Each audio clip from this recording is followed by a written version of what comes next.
I was willing to die to win freestyle motocross contests. And that's just like where I was at. I might not have said that, I don't think I ever said that in an interview, but that's where I was at. And I think maybe a lot of guys after their career will look back and say, yeah, I was there. I was like, it meant that to me. What I would say to some young up and coming riders is if you're of the 1% to 2% that make it like a Sheeny or like myself or a Pastrana or whatever, Deegan, McGrath, whoever, when your career's over, whether you retire at 25 or 35, there is a lot of living left to be done.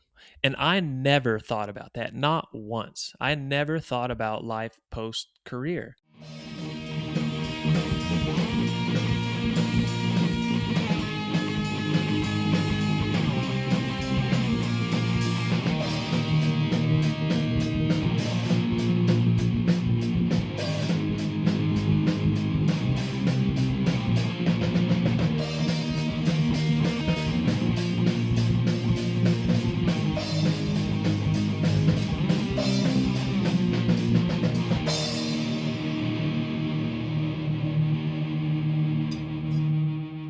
Hi and welcome to an all-new Riders Lounge podcast. I'm Steve Sommerfeld and I'm back to bring you one of the most anticipated interviews I've had.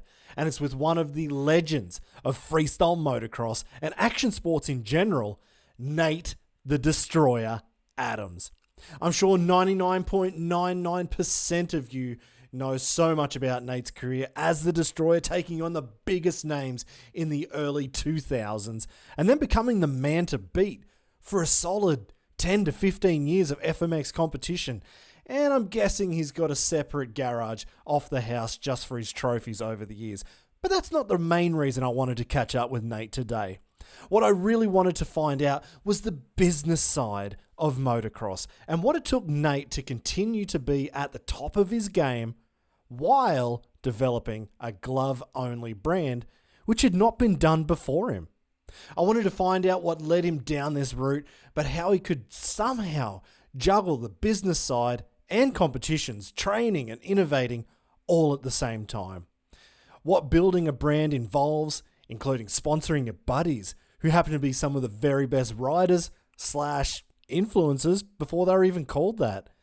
And then when Deft grew big enough that it started to upset the major gear brands, and how Nate was able to navigate those waters, which could have gotten murky very quickly. We'll also touch on injuries which are just currently plaguing him and his riding at the moment, and how the past has caught up with him. But also, what is much more important, Nate has some great lessons that he has learnt throughout his career, and if you're a pro rider right now, you should be listening to this. And if you're just starting out, or you're thinking of giving FMX or any action sports or motocross a shot, you really should be listening to this. And I think in general, if you're just happy to watch Nate do the hard work and just be a fan of the sport, there are so many pieces of advice Nate dropped in this episode that might just make you change how you look at life overall. Now, just quickly, before we get stuck into it, I do want to thank the people who have helped make this Riders Lounge podcast series even happen, especially companies like Rothaus Brewery from Germany, who was the first out of moto industry brand who jumped on board to help me get set up from before the very first episode.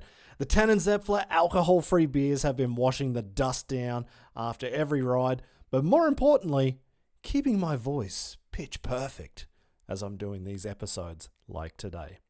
I also want to thank my good mate Jason at Lakes Networking, who has also jumped on board before the very first episode. And Lakes have actually been looking after me for like 10 years, probably 15 years now, as I was riding. And I think with all of my harebrained schemes, Jason is the first to get behind me. And the Riders Lounge podcast was no different. And they've helped build a new website, ridersloungepodcast.com. And not to mention all of the other online storage solutions, since every episode has tons and tons of gigabytes of audio and video and photos. Oh, and actually, if you haven't heard already, TIMX, this is Motocross, is finally fully released on Android and iOS. We started with the first ever esport for freestyle motocross with Night of the Jumps FMX World Championships late last year, and I'm so stoked that Aussie Adrenaline have been able to get this game all the way out and it's fully released. And it looks like I've got some competition too, so I need to keep my skills up against all of these new players. Also, just a reminder, if you subscribe, you'll get all the new episodes coming automatically, so you don't need to keep searching for this podcast anymore. But also, to go back and listen to some of the great interviews with some of the most interesting people in action sports. Now, speaking of interesting people in action sports, it's time to pop the clutch and get into this huge episode with Nate Adams as he takes us on a master class of brand building with the Deft Family while juggling FMX and life.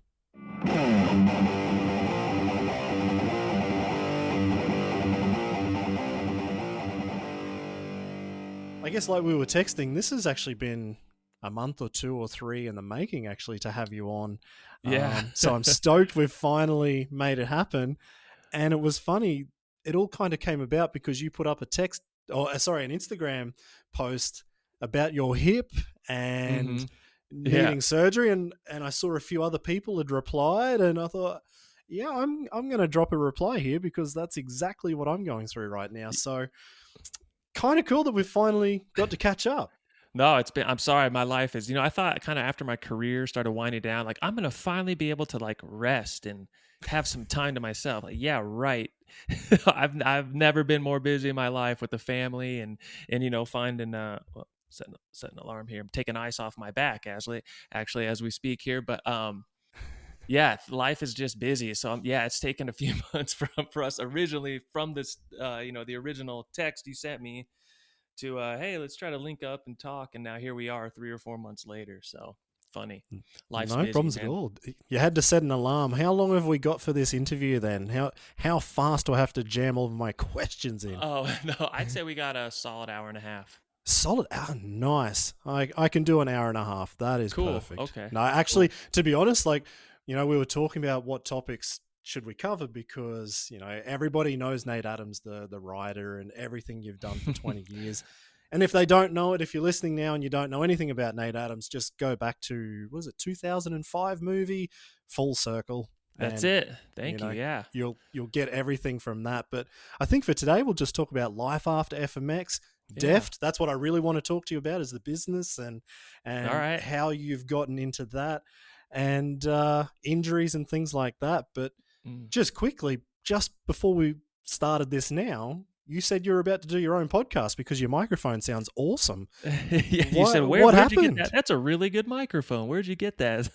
Well, it was probably 3-4 years ago now that I think about it. But I had the idea to start a podcast and just do kind of what we're doing, talk to friends about, at that time I was still going pretty hard on Nitro Tour and all that. So it was just going to be talking to my buddies about injuries, about what they're doing, tricks they're learning, starting the exit of the, your career as we're all getting close to 30 at that point or just into our 30s. But other things just took precedence. I had just started, as the career started winding down, I decided to just go full bore into Deft, which took any amount of free time I ever had. I had other partners in the past or had more employees. So I trimmed a lot of fat and just started handling a lot more of that business myself. So the podcast just took a back seat and now here we are 3 or 4 years later. I don't know if I'm ever going to do it, but I got the equipment. So man, well, like I said, as soon as you changed the settings and this mic was picked up, it's like, oh, nice. That's a good quality. Mic. Well done. Man, so you're well ahead of the curve then if you were going to do this a few years ago. So my buddy Joel at home, who's the one who told me to do this, he's like, you should do a podcast. And he's been telling me that for years. And I thought it was a dumb idea. No way. You were well ahead of that. No, well, you really stuck to it. And, you're talking to a lot of the guys that, I was planning to talk to. So when I saw yours started coming out, I started listening to it. And I think it was the right time to start those podcasts, just a little bit of time ago. It seems like now everyone's jumping on it, but which is all good, but it was, there's only so many hours in the day. So I had to decide if I was going to keep pushing on the podcast or not. So like I said, I actually recorded a couple. Rick Thorne, awesome guy. I love Rick. He was like, I text him. He's like, heck yeah, I'll do a podcast with you. So he spent a couple hours on the phone with me. So I could tell it was going to be fun. I really didn't want to, have to can it, so to speak. But, like I said, kids were on the way. I was getting ready to take on more of Deft. Riding was winding down. So I just made the decision to bypass for the time, but all good. Man, I'd actually love to hear those interviews if you put I them still out have one them. day. If you I put was them going to out, say, I yeah. don't know how you do it. If you just started again, I don't know. But you said even before you had logos and everything made for it. Yeah, I was going to go in full bore and have it be something I was putting, hours in every day, but I decided just with Deft already being an established company, and there's only so many hours in the day, as you know, and do you have kids, Steve? I don't, and I Okay. don't have any time already, so So you can imagine. I couldn't So do it. anyway, yeah, it was, I kind of regret it, but there's only so many hours in the day, but it all worked out. So all good. Man, that's awesome. Well, like I said, there's a few topics I really wanted to cover, but actually, the one that's, let's say, the most current right now is the injuries, Mm. and that's how we kind of connected anyway. The First was hips. with the hip, but then you explain, I don't know, is the hip the major problem or is it the shoulder? And then I thought, actually, to be honest, you've had so many big injuries over the Yeah. years. Are they really starting to catch up with you? And the fact that you and I are the same age pretty much is scary. Yeah, no, I think you're feeling it too. I'm feeling it. I mean, it got to the point I had my hip surgery, and I actually pushed my doctor for a full replacement. It just kind of was what my gut feeling was. My heart and my mind just thought that. And they said, no, no, you're not, you're 37 or you'll be 37 back in January. You'll be 37 here in a couple months. And we want to do the arthroscopy. We'll go in, clean up the joint, shave down all these bone spurs. There's a lump on my femoral head. Labrum was really beat up, arthritis. I said, okay, you're the specialist. So he actually did the surgery and said, well, it took me a lot longer than I thought and could have done the replacement. But he said, what this will do is get you another 5 to 10 years. So it'll put me in my, hopefully in my mid 40s, and then I can get the replacement and be good for the rest of my life. But with the shoulder, and you're right, I've had so many injuries, and it's like with my left shoulder and left hip issues, they fight against each other, and it's Yeah. not good. So what I did in 2012 was I did a holy grab to no hander lander. And it was at the time in X Fighters where Danny Torres did everything to a no hander lander. So he was like, Yeah. and we were so close at all the contests. And I was just thinking, going into this last round of X Fighters, I had the points lead. All I had to do was, obviously wanted to win, but I just had to finish ahead or like one position behind Dan. Danny won. I had to get second, to win. So I was just gonna learn a couple tricks to no hander lander and play it safe and take my run to. It was gonna be in Sydney, Australia for that final X Fighters, and I did a bunch in a row. Was missing a couple at my at home backyard practice track. This was Deegan's old house that I lived at for a decade, but did one, the last one I ever did, and no hander lander, and just got a little bar swap, and just slid out. Literally, just slid out at the bottom of the landing. Like didn't even scrape my arm, didn't tear up my graphics, and I went to get up, and it's like my arm didn't move. And long story short, I dislocated it extremely bad. It severed the axillary nerve, which serves all your shoulder, like your deltoids. Oh. I lost all my deltoids. I had like a skin and bone shoulder. Oh, It was okay. horrible. Yeah, it was. I thought I was done, and yeah. So I when I initially got to my knees, sat up, and my arm was sticking straight up in the air. I was having to hold, my elbow with my other hand, and my mechanic at the time, uh, he's like, you're hurt, and I'm like, yeah, I'm injured, and it's either my collarbone's like shattered or my shoulder's really really dislocated. And a few minutes later, figured out it's the shoulder, and yeah, that thing was out for over 8 hours. Doctors were coming in and being like, nah, I'm not going to put it back in. And anyway, finally got it put back in, and it was 6 months later that I realized the nerve was severed. I mean, I lived in California at the time. I was an hour from San Diego. I was going to see like the like Major League Baseball pitching shoulder surgeons, and they didn't have a clue.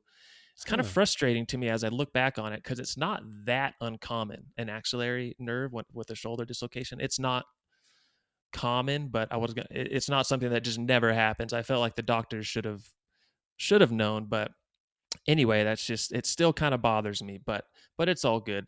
I had the orthopedic surgery like a week later. Literally, my labrum was in my elbow. What? Yeah, No my labrum way. my labrum was in my elbow.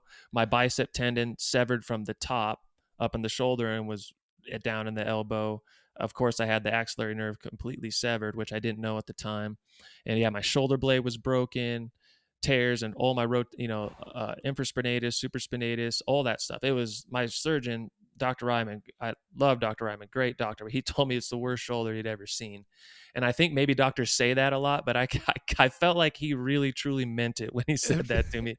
But anyway, 6 months later, I'm going, or actually 3 months later, after I think I was in that shoulder sling for 2 months, 6 or 8 weeks, something like that, and then started doing physical therapy. And this was not my first shoulder dislocation, rehab, and all that. And it was just getting weaker and weaker and smaller, like physically smaller. I knew something was up, so I just started seeing every shoulder specialist I could see, and had no answer um, until the next January. I did that injury, I think mid-August of 2012, and in January 2013, I remember I walked into Dr. Ranjan Gupta's office at UC Irvine in California, and I was given my little 30-second spiel of, this is what happened. I crashed my dirt bike, dislocated my shoulder, had the orthopedic surgery, but it's getting smaller and weaker. And he just stopped me and he said, I've seen it a dozen times. Your axillary nerve Huh. severed.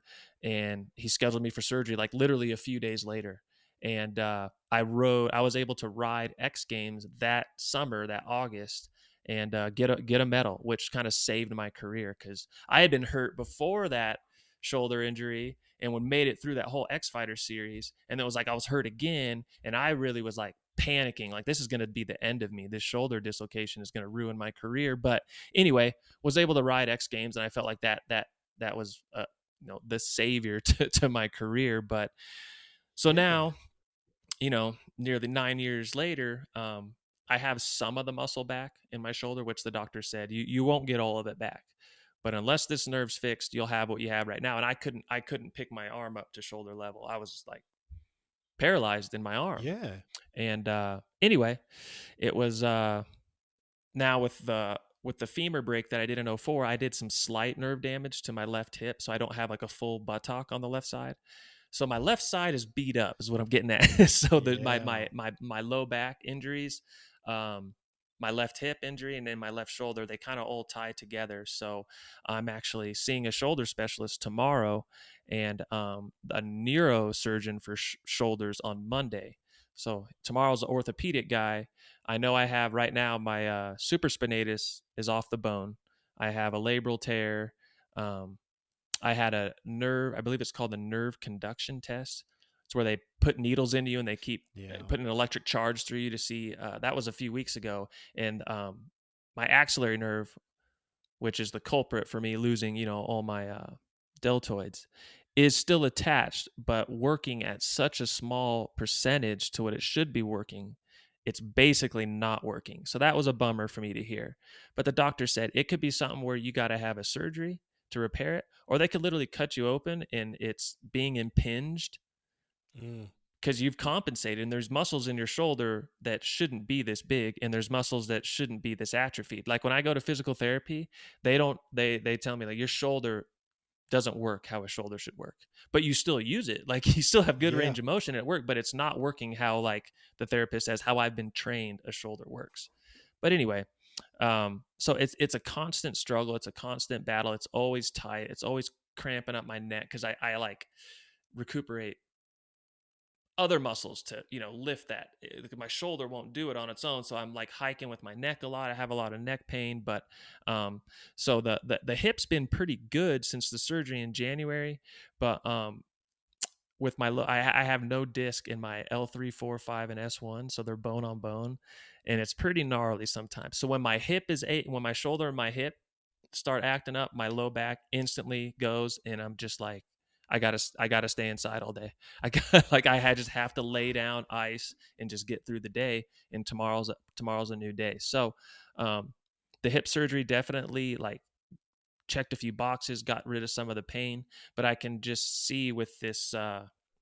I can feel with this impingement that I'm having on my axillary nerve, it's shutting off muscles in my shoulder, which my back is taking over and trying to. It's just not a good situation. I have to have, I think, another operation on my shoulder, get that working, and then it'll allow my left hip and back to kind of calm down.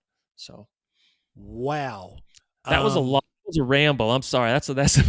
No, I'm blown away. There's a lot more there than what I was expecting you to say. I guess this is why you couldn't say everything in an Instagram post, right? I'm like, Steve, let's just get on a podcast because this is going to be a book. I could write a book about these injuries. That's gnarly. There's so much going on there. Yeah. I guess for the actual shoulder side of things, my first surgery I ever had was my right shoulder, and I tore off a lot of the muscles you just said. Really?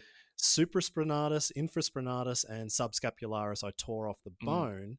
Dang. And when I went to my shoulder surgeon, I'd never had an operation before, and the doctors give you all the worst case scenarios, like this could happen, you could die, you could whatever, everything could possibly go wrong, but they infection, have to do that. paralysis, death. It's never happened, but we have to tell you, yeah. Exactly. So the first one, I was really crapping my pants, and then at the end of it, I was like, well, okay, what do I do if I? Oh, one of the things he said, actually, that's why I was thinking of it, was there's a lot of nerves running through where these muscles are torn off, and it's possible, but I could actually cut one of those nerves, which was what you just said.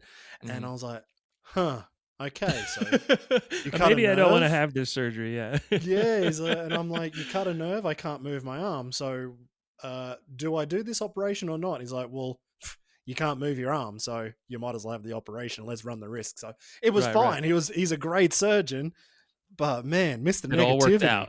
Yeah, it all worked out. Yeah, exactly. Yeah, I just went in for a week and a half ago for an MRI. They got to inject for my left shoulder. They got to inject that dye into the joint. Yep. And like I've had it, I don't know, a half dozen times, and yeah, but still, it made me nervous. Like everything's fine. I just showed up to the MRI place, and they call me back. I lay down. They start prepping me to do the deal. But then the doctor's like, "Okay, here's the run through I got to give you. You could get infected. You could get staph. You could get," and I'm like, now I'm officially nervous. Like, thanks a lot, Yeah, I was feeling pretty calm before, but yeah, you really got me worked up, Doc. But so did everything worked out for your shoulder? Everything worked out well. He did as good as he could do with the damage I'd done. So I mean, that was my first one in like 2006 or 7. So I've been pretty good since.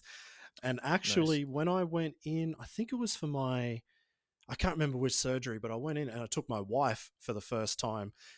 It was actually, no, it was the same surgeon. I went back for a collarbone surgery with the same surgeon I had the first time. And I knew he was going to be Mr. Negativity again. Right. And my wife was crapping her pants like, oh no, you shouldn't get this done. I'm like, don't worry. He just has to say it. That's his style, huh? It's his style. Don't worry. Was this in Germany or was that in Australia? No, this was in Australia. Yeah. Okay. So, yeah, good old Dr. Gilpin in Brisbane. He was good doctor, great doctor. Yeah. But man, negative. Yeah. But he might have had, I mean, I can imagine the liabilities of being a doctor. I can imagine what they deal with. But like, it's cool when Dr. Gupta, who did my nerve repair surgery on my left shoulder, because the story gets worse, Steve. I did the same injury 15 months later to my right shoulder.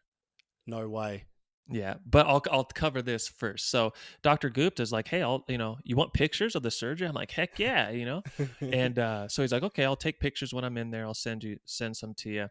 And he goes, just so you know, he goes, most of the time the nerves don't stay like near. When they sever, they'll retract back. He goes, so I might have to take nerve out of your calf, which will work. It's like, it's a common transplant that we do for these surgeries. The calf nerve, something about it, I can't remember, but it'll work. They can kind of transplant it in there and bridge the two halves of the nerve in my shoulder. Anyway, he said, but it'll leave the top of your foot numb. I said, okay. So I remember literally getting, and I'm like, I didn't think anything of it. I'm like, okay, it's worth it. I'll have it, and he said it'll leave your calf numb too. Calf, top of your foot numb. I'm like, I don't care. I want to use my arm, right? So I remember getting ready for surgery, and they give you that little injection that like makes you go loopy before they wheel you back. And I remember getting that, and it hit me. He can't take it out of my left calf, the nerve. It'll leave my left foot numb. I won't feel my shifter. So I remember being like, doctor, like take it out of my right calf. And he's like, okay. And I explained to him why. And he's like, yeah, good thinking. Woke Yeah. up from the surgery, and he goes, I can't believe it, but he goes, it hardly ever happens, but the two ends of your nerves were like an inch apart. He goes, I just literally pulled them together and reattached it. So I got really lucky there. Didn't have to have a numb calf and foot for the rest of my life. But him taking photos of it, I thought nerves might be like guitar string thin, you know, like Yeah. really, really, really hard to see. And maybe some are, but literally it's a slightly skinnier than like your earphone. It's bright white, Really? and it's literally slightly skinnier than like an iPhone charging cable. Like it's Huh. a pretty hard to miss thing in there. But I mean, I'm assuming if you're cutting someone open and the nerve's been severed and pulled back or it's out of play, you could, like your doctor said, he could definitely cut that. But yeah, it was a trip to see that. I really thought they would be like hair thin or something. I don't know why I had that in my mind, but they're like a robust nerve. It's almost literally almost like an iPhone charging cable. But I can send you Huh. photos if you want to, if you want. Just one, not too gory. Not That's multiple photos, just one. just one, not too much blood. We'll be fine. No, actually, Yeah. I'm not too worried about that. I'm actually just more scared of the actual needle going in. The needle for the anesthetic. I'm like white as a ghost thinking about that. I don't care about the operation and cutting and Needles everything get like you, that, huh? but the needles. That's my enemy. Yeah. I gotta admit, I don't get overly nervous, but I don't enjoy getting IVs or shots or anything like that. I just don't like it at all. And when they wipe that alcohol smell on you, I don't like that smell. You know what I'm saying? I know it's coming, and I don't like it. It's kind of weird, but yeah, needles. I don't enjoy it much. So That's funny, isn't it? Because as you were saying that, I didn't say anything because I wanted you to tell the story, but all I could think of was gear shifter and hook in for a knack flip or a no hand flip. That's yeah, all I could yeah. think of as you were saying that. I was like, oh no, don't take the left. Don't take the left. I was so lucky. I thought of that right as I was going back for surgery, but like I said, didn't need it, so I got really lucky there. And then, yeah, like I said a few minutes ago, 15 months after that one in October. So I did that in August 2012. October 2013. I yeah, there was remember, you might not remember, but Transworld Motocross, when that magazine was still around, they do these events called the Transworld Motocross Slam, and it'd be like at a local motocross track in California, and it'd be just like a big industry day. Um, it seemed like the whole motocross industry was there, and lots of guys raced it. Like Josh Grant, I think, raced it, and basically they had like a team race. And Deft Family signed up to do the team race a couple years in a row. Well, I was in town, I wasn't traveling, so I signed up that year in 2013 to race it. And anyway, long story short, in like the second corner rut I was in, um, just became two ruts became one at the end of a corner, and I got the worst end of it. My front wheel hit a guy's. I have no idea who it was. It was a Kawasaki. His swing arm, on the outside, and it made me the kind of high side out of the rut and just straight to my back. Shoulder popped out the front, my right shoulder, and I'm like, oh, great. This is supposed to be for fun. I really was really just having fun, and now my shoulder's extremely dislocated. So same thing started happening before I even got to the hospital. Since my left shoulder was 13 months earlier, I knew the signs. My shoulder was going numb, and on the ambulance ride there, I had no one to take me to the hospital because everyone stayed to work the booth for Deft and all that. And anyway, I ended up having orthopedic surgery, and then the nerve repaired. I think we waited like a month and a half to let more swelling go down, but I got lucky. It wasn't completely severed, only about 3/4. So it was an easy fix. And then I didn't lose the muscle like my left shoulder did. The muscles got like really soft and spongy, but they stayed. So it was a much easier recovery. But But yeah, now at 37, that was probably 26, 25, 26 years old for me. And now at 37, those things, you think you take care of them, and you do the best you can. You eat good. I continue therapy, for years after an injury, but I don't think there's anything you can do about it to an extent. When you get older, it's going to catch up to one extent or another. So I think that's probably where we're both at. Probably a lot of motocross guys are going to listen to this and be like, amen. Exactly. Yeah, well, we already know. We already know. Yeah, but Yeah. it is very true. But I would say the one thing I've learned over the years is, like I remember when I was young and granddads or, just old people say, oh, you're going to feel that when you're old. I'm like, I already feel it now. I'm 37 and I feel it. This is Right. killing me. But I realized that broken bones don't matter so much as joint injuries. Joint Correct. injuries are Fact. the big bad one. And probably the second thing I learned is I probably wish I actually took the time that the doctors told me. Mm-hmm. Maybe I don't think it would change so much now, but I do look back on how fast I tried to get back on the bike. I don't know why I did. Oh, I do know why. I just wanted to ride. But Right. It's fun. yeah, Yeah. I don't know if it's that kind of thing, if it's catching up with me a little bit now, but I can definitely feel those injuries. But there was a couple other things I wanted to just, kind of point out, actually. I remember that 2012 part of your life that you just spoke about because it was just before X Fighters, Right. and you came down to Sydney, and I was Mm-hmm. there, and I remember you had to roll out onto the course with your Mm. arm in the sling to roll over. You had to kind of roll past a ramp so your wheels came off the ground to get Yep. the points of last Yeah. place. Good And memory. Yeah. yeah, well, because I remember at the time I was like, what are they going to do? Like, how does this work for the championship?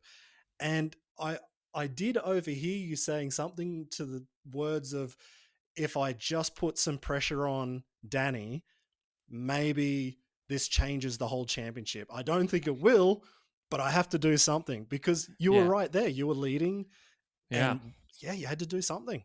I had to. It was, yeah, I was still in that sling, with the pillow in it that keeps your your arm away from your body, and yeah, made the flight over to Australia, and that was the rules. I had discussed it with X Fighters, and basically you have to underpower on your own, only your own efforts. No one can help you. You have to, start your bike, put in gear, roll onto course, and like power through a corner at a ramp. And I think you might be right. Like your wheels have to come off the ground to start the clock, like to start Yep. your run, and then you can just pull off. So yeah, it hurt, but I had to like kind of like off the side of the ramp, and my shoulder's fresh. I think it was only a couple weeks after that surgery, the orthopedic surgery. So I got last place points. I had to go there and try and just, finish the series, even though I couldn't compete. Felt like going there and getting last place points was that's how you do it. You finish what you started. And of course Danny won, or he got second or something like that. Yeah, I And think you he got won the second. Yeah.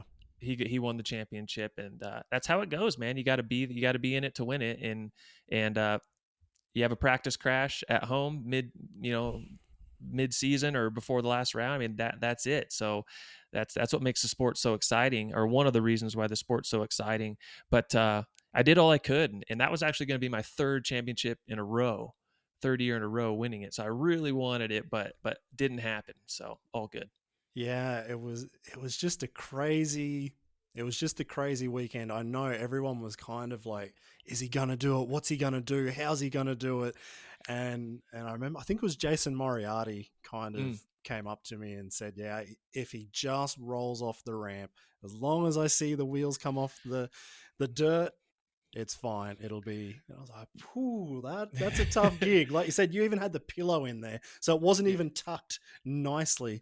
No, But it yeah, I had to was, keep it away from the body, but did everything I could. But man, it's with when the field's so stacked like that, and I'm like, geez, that's going on 10 years ago now, 9 years ago. It's the sport's only elevated multiple times, but even back then the field was so stacked. I mean, that was the weekend. I don't know if Sheeny had been doing double flips in his runs prior to that, but he did double flips in his runs that weekend. And I remember thinking, that's the next level. People are going to do double flips in their run like it's a seat grab flip. And sure enough, that's what happened. But I mean, what I was saying is even back then, it just, you had to give it all you had, and to win was a big deal. The field was so stacked. So even, even though I knew after that crash I had in my backyard, which ruined my shoulder, I knew I at least had to go there and try, represent sponsors, at least get a couple points and just try to finish it out, and maybe with a little luck win, but just it was my mindset on the situation.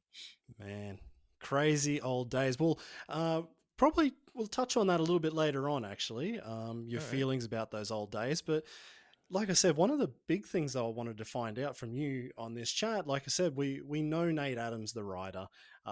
We've seen your career at every competition and how it's progressed. But the thing about Deft, you've gone into the business of Mm-hmm. gloves.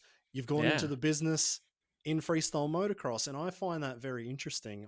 I've done the same thing, not with gloves, just somehow hanging around in the industry as a washed up rider, which is quite helpful.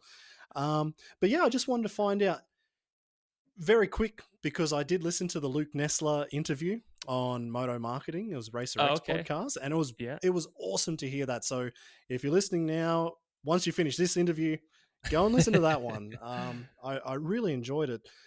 But just quickly, just to start out, how did you start Deft? Why did you start Deft? I started Deft basically on my own. I had a need. I wanted better gloves. Every gloves I had ever gotten, I had ridden for like Fox at that point. I was riding for Thor. I'm gonna say maybe one other gear company, and I never liked any of their gloves. And I noticed me and kind of my buddies around me, my riding buddies, were doing the same thing. We were peeling off all the excess stuff. We just basically wanted a light, thin glove. A lot of the gloves I would order, and I would order, the thinnest, lightest ones I could find, unless I was going to Winter X Games, of course. But, I was unstitching the multiple layers on the palms, peeling those extra layers off, and just trying to get it to as close as, a Deft glove now as possible. And through just looking around other gear companies, no one was offering that glove. So at the time, recently before this, I had gotten my Target sponsorship, and Target owned that spot on my helmet and they owned my gloves. And Target literally just was manufacturing gloves at a production company overseas.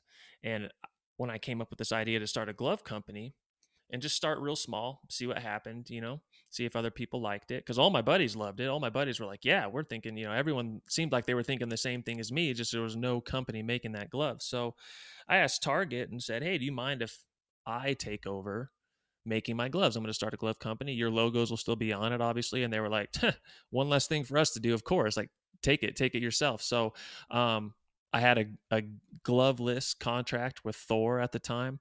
I had some buddies I was helping out, some racer friends living at my house, and gave them some responsibility. And it was probably, that was in '08, and we launched in '09. And now here we are in 2021. So seemed like I found a little niche in the market. That there's a ton of other glove companies now, but we really struck when there was a need for that and there was a desire for it to be fulfilled. So it seems like we brought these gloves to the market, and Jeremy McGrath wanted to ride in them, in Twitch, and it's like all these guys. It was just like it just started happening super super fast, and I kind of knew I had something there.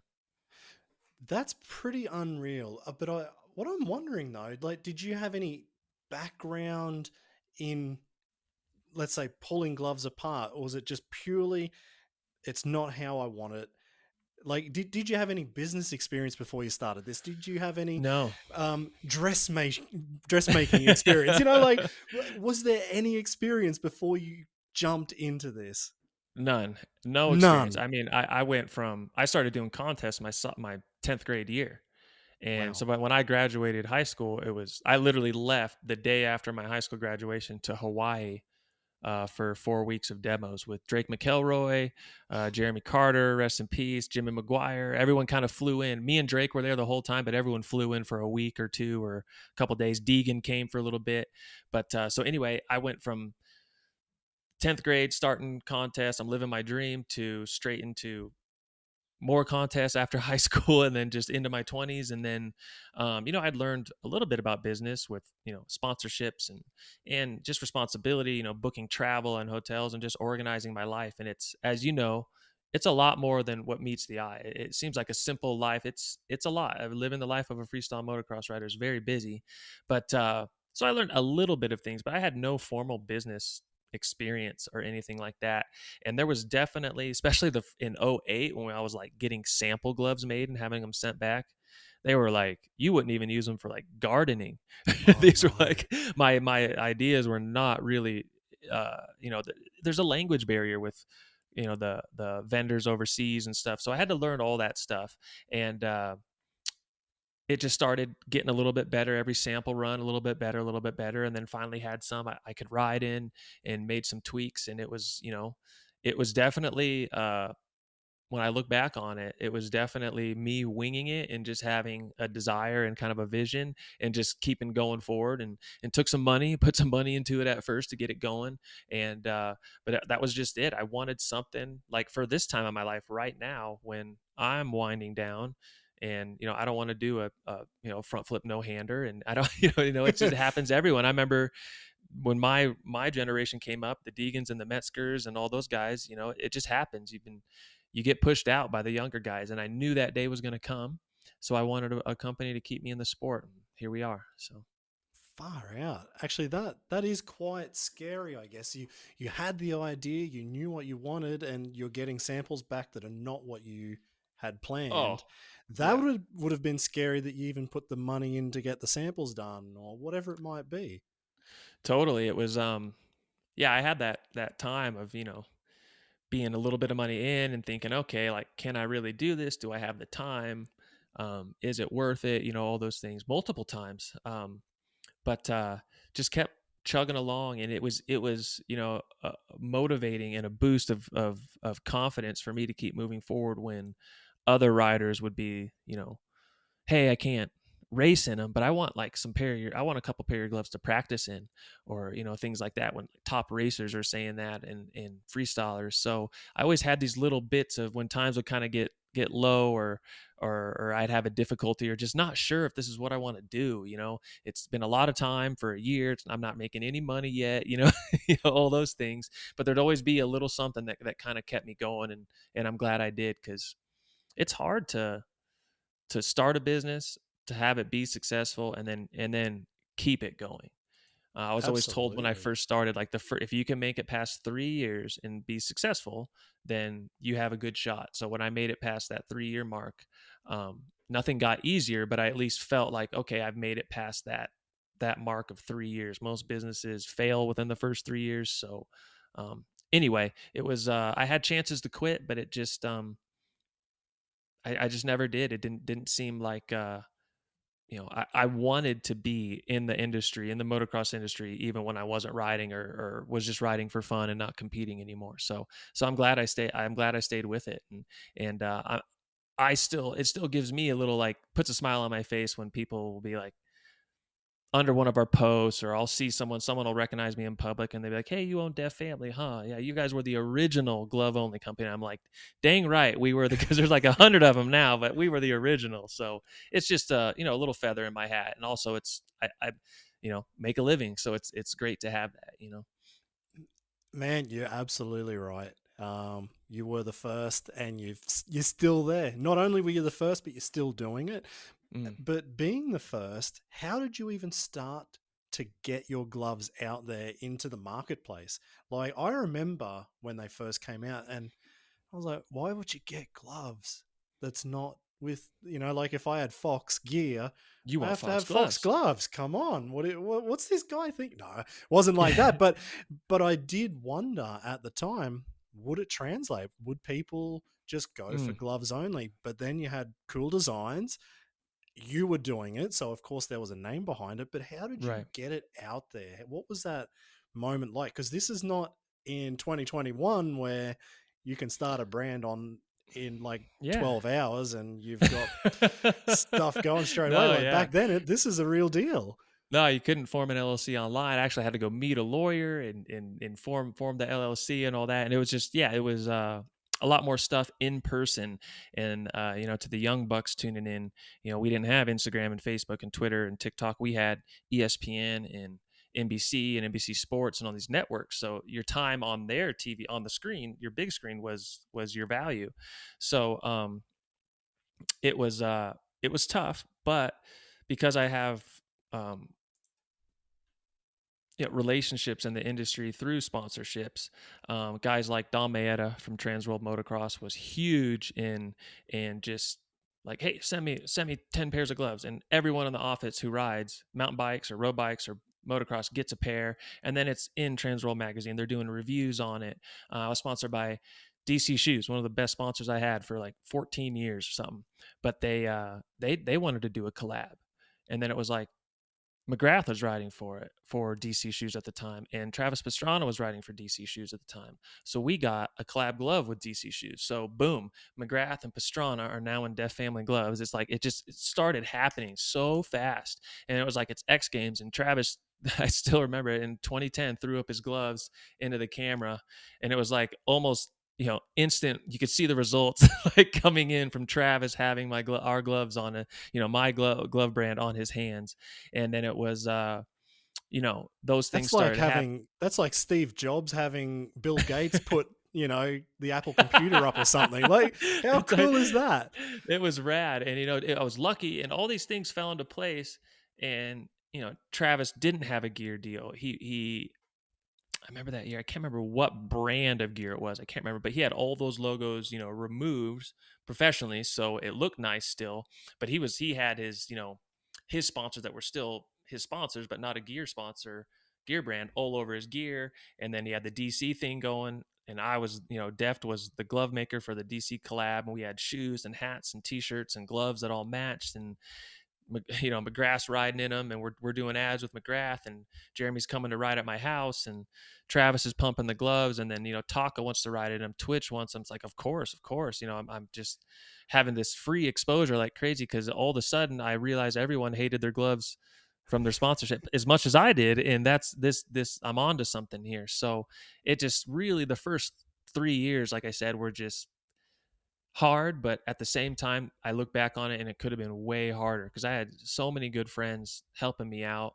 And Don Mayetta, now Swap Moto Live, he still does that stuff for me, and just so many guys. There's probably a dozen people like that were just very gracious to me, and and really helped get the company out there. So Imagine if you didn't have the McGraths, the Pastranas, and the Twitches and the Tuckers all riding it because you're yeah, buddies. Imagine how yeah. much tougher that would have been. Oh, it would have been super tough. Like Tommy Hahn, you remember Tommy Hahn? Yeah. He was riding in the gloves. I mean, Scott Champion. We had Josh Grant would run. I don't know if Josh Grant would run him in races, but I think he would practice in them. But I can't remember for sure. But yeah, it was like, oh my gosh, this stuff would have cost me $100,000 in sponsorships if I was just a company, or just a dude with a brand. And very, very, very lucky. And that DC collab really just took things. It just skyrocketed us. We again had two of the best guys, to ever throw a leg over the bike riding in my gloves, and it was just a lot of blessings. Still had to put money into it a few times through the years. We'd have there was like one of the materials we used for the palm, specifically just the palm of our glove. The people who made it, I'm drawing memory blank here, but there was like some sort of strike at our factory or in that country, and there was no material. So it pushed back the order a time, and then that new material, we selected the best that was available, but our printing on our palm was like, that was huge for us, because no one was doing that. No one printed stuff on the palms of their gloves then, and that was totally a Deft Family thing, with us throwing our hands in the camera and having logos there. But that rubber silicone material wouldn't stick. So after like literally one ride, it'd peel off. So we got, and this was back when I was ordering like one or massive order of gloves for all year. I was just doing one bulk order a year and selling worldwide. And so that's what I got for a year, is these gloves that will peel in one ride. All the logos peel off the palm. So there's always these hurdles to jump through. But again, if I didn't have that support system from sponsors and friends and just guys who wanted a better glove, and we were vocal to the guys that we'd sponsor, their gear sponsor. We'd say, hey, we're not going to make gear. I'm not going to make pants and jerseys, boots, helmet, goggles, nothing. I'm a glove company. So some companies didn't matter. They didn't want to hear it either way. But a lot of companies would say, okay, so you're going to run an ad with our guy this year, 2 ads. And now social media started becoming popular. And okay, you're going to post our guy, once every week, once every 2 weeks. So there's going, okay, we're in a Deft ad with our product head to toe, and he's got Deft gloves on. So some companies kind of saw a benefit in it, For sure. and it was others didn't. Kind of made some kind of ruffled some feathers in the industry doing it, but on the other hand, pretty much like a 90% positive acceptance rate, and that was just a huge help those first 3, 4, 5 years because I didn't have the money to pay for the exposure I received. Man, that's like, it is funny to hear that there would be, I mean, I understand it if, let's say, your Fox or your Thor and your Mm. rider is on, but he does not have the Fox or Thor glove. Totally, I totally But get I it. Yeah. do get, like, I would just see the positives in it because you were breaking ground Hmm. and it was working and people wanted it. So it's kind of, I don't know, in my mind, I'd be like, don't fight it. Like, just go with it and take the free exposure. But I Totally. did hear this was one of the parts actually from Luke Nessler's interview that I didn't think of at the time. But let's say when the guys like Twitch were getting their new deals, they couldn't keep running your gloves. Correct. Yeah. And that was one thing that stuck out for me. And I mean, we don't have to talk about it much here because Luke's already covered it on Moto Marketing, but it did click. No, all good. I don't mind discussing it at all, and that's a good point. And I was actually going to add that is it worked for everything has its time, right? Everything works for a season or has its season, and that my buddies who were top riders being able to ride in my gloves and their gear sponsor not make a big fuss about it came to an end. Usually it was I think it had came to an end, and then when it was time for that specific rider to renew their contract, they put it in the contract, can't wear any other glove but said glove brand. So I lost Twitch, I lost MC, I lost a lot of guys like that, but which is a bummer, but you got to say, hey, okay, that's it was free for a while, and and that now I just got to find another way. So it that came to an end, but still had a lot of guys that were willing to go to their sponsorship and say, their gear sponsor and say, hey, I want an open gloves in my contract. So lost a lot of guys, but was able to keep some, and still that'll happen still present day. I'll lose a sponsored rider because hey, their gear company wants to wants me to run their gloves, and a lot of times what happens is later that year I'll get that rider back. They'll say like I've gone back to my gear sponsor and said no, I don't like their gloves, and basically I think it becomes an issue. I'm either going to ride in there, that rider's either going to ride in Def gloves or leave the brand, or there's going to be an issue there. So it doesn't always work like that, but I've been able to kind of find those little the sponsors I can the riders I can sponsor. I've been able to kind of like find a way in there, and like I said years ago when we were running ads in magazines and stuff, still be able to tell the gear company why it's a benefit for them and why it's you're giving up minimal and you're getting exposure on the other end. So it seems to work. Yeah, actually, I guess there's three options for a rider. Keep Deft, somehow get it into your new contract. Go with the new contract and wear the gloves you don't like, or you're going to have to deal with full waffle for all those races and just tear your hands up. So Yeah. yeah, hopefully they choose right. But that it's Right. so Yeah. interesting to hear that you made such a mark on those big companies that they had to write you into, not you specifically, but at the Yeah. time it was you were the first. Mm. Basically, they wrote Deft into their contract to keep you out of there because they saw you as a threat, I guess, to their Yeah. business. No, That's totally. And cool. I mean, yeah, it was a compliment at the same time, but at the same time it was stressful. Like when I was losing Twitch and MC, it's like, okay, well, what am I gonna do? Seems like y- you know, everyone's that I'm sponsoring is gonna, their gear company is gonna do this. And it just didn't. I was overthinking it, but it was a stressful time. And of course, if I had the money to pay those guys to keep them, I would have, but it's just it's just business. There's so many aspects of business that can become difficult or make it difficult to beat your last quarter or just keep business growing. And that was one of them. I just had to find a way to say, okay, that's not going to hurt my feelings. I'm not going to think sales are going to drop drastically because MC doesn't ride for us anymore, which might have, but I just had to keep moving on, pushing forward. And there was a lot, I'd lose MC, but I'd have, a half dozen guys who are main event 250 riders that year wanting to ride for my company. So I'm like, okay, I lose the king of Supercross, but I'm going to have a lot of exposure at the races this year. I got half dozen main event guys. So it's always been a juggling act. Yeah, absolutely. I can totally get that. But you've also, like you said, if you had the money, you'd pay them, but you didn't have the money like Thor or Alpine Stars or Fox. Right. Right. But you've been a rider. You know the deals that can be thrown around for the top guys in the game. So I guess it's lucky because you had the background information to know, right, I can't even compete with this because I know what they'll be getting offered. But Right. what does it look like in this day and age compared to when, let's say, when you were at the top of your game back then Mhm. and advertising was TV? That was the main advertising, whereas Yeah. now it's social media, I guess, for you. I Yeah. guess that's Yeah. one Totally. question. Is social media your main Yeah. advertising? Totally. So then, how does it look when you're trying to advertise and when you're trying to sponsor new riders now? Has the whole game changed with social media? I mean, yeah, it has. I mean, you can just be in front of people's eyes, obviously, every single day.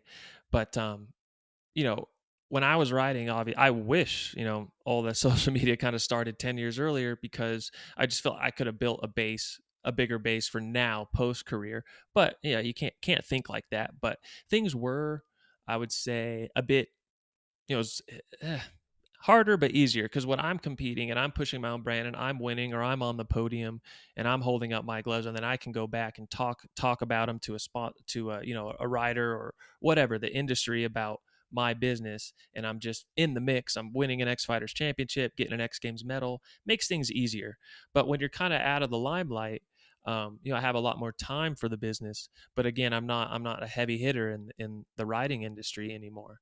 So I still have my career, but it's all in the past. So that counts for something. Just like if Jeremy McGrath started a brand or Jimmy Button or whoever, they have that. That's why you trust their brand is because they're that guy who been there and done it. Right. So I still have that. But, with social media now being so prevalent in pretty much, I'd say a lot of companies' main way they advertise. It's great to be able to show gloves every day, different products, communicate with obviously our consumers, and give riders like not necessarily just top riders, but even stoke out the guys who maybe wouldn't get a post from the big gear brand or their boot brand or their helmet brand, but I'll post them once or twice a month, so those guys are stoked to ride for me. And some guys want to be sponsored by only the big brand, and that's what they want. Other guys are going to take sponsor from Deft because they're going to get more exposure from Deft. They're going to get posted about, they're going to get talked about, all that stuff. So there's things that are advantageous about riding for Deft for some riders and not for others. To be honest, it's not for everybody. But like I said, like when I started, I found that niche to get in, and I'm still just finding that niche. Seems like every year I gotta find who I can sponsor and who got paid more by a company. Hey, all good. See you next time. No hard feelings. It's just business. But I'm constantly finding that niche and that way to sponsor the best riders I can. What do you look for in riders when you're doing the sponsorships? And I'm guessing Um, you get millions of requests for it, but well, I mean, yeah, the kid with 50 followers who hits me up for a sponsorship, I I usually just throw people 10% or 15% or something if they want to ride for Deft. But that's cool. for for uh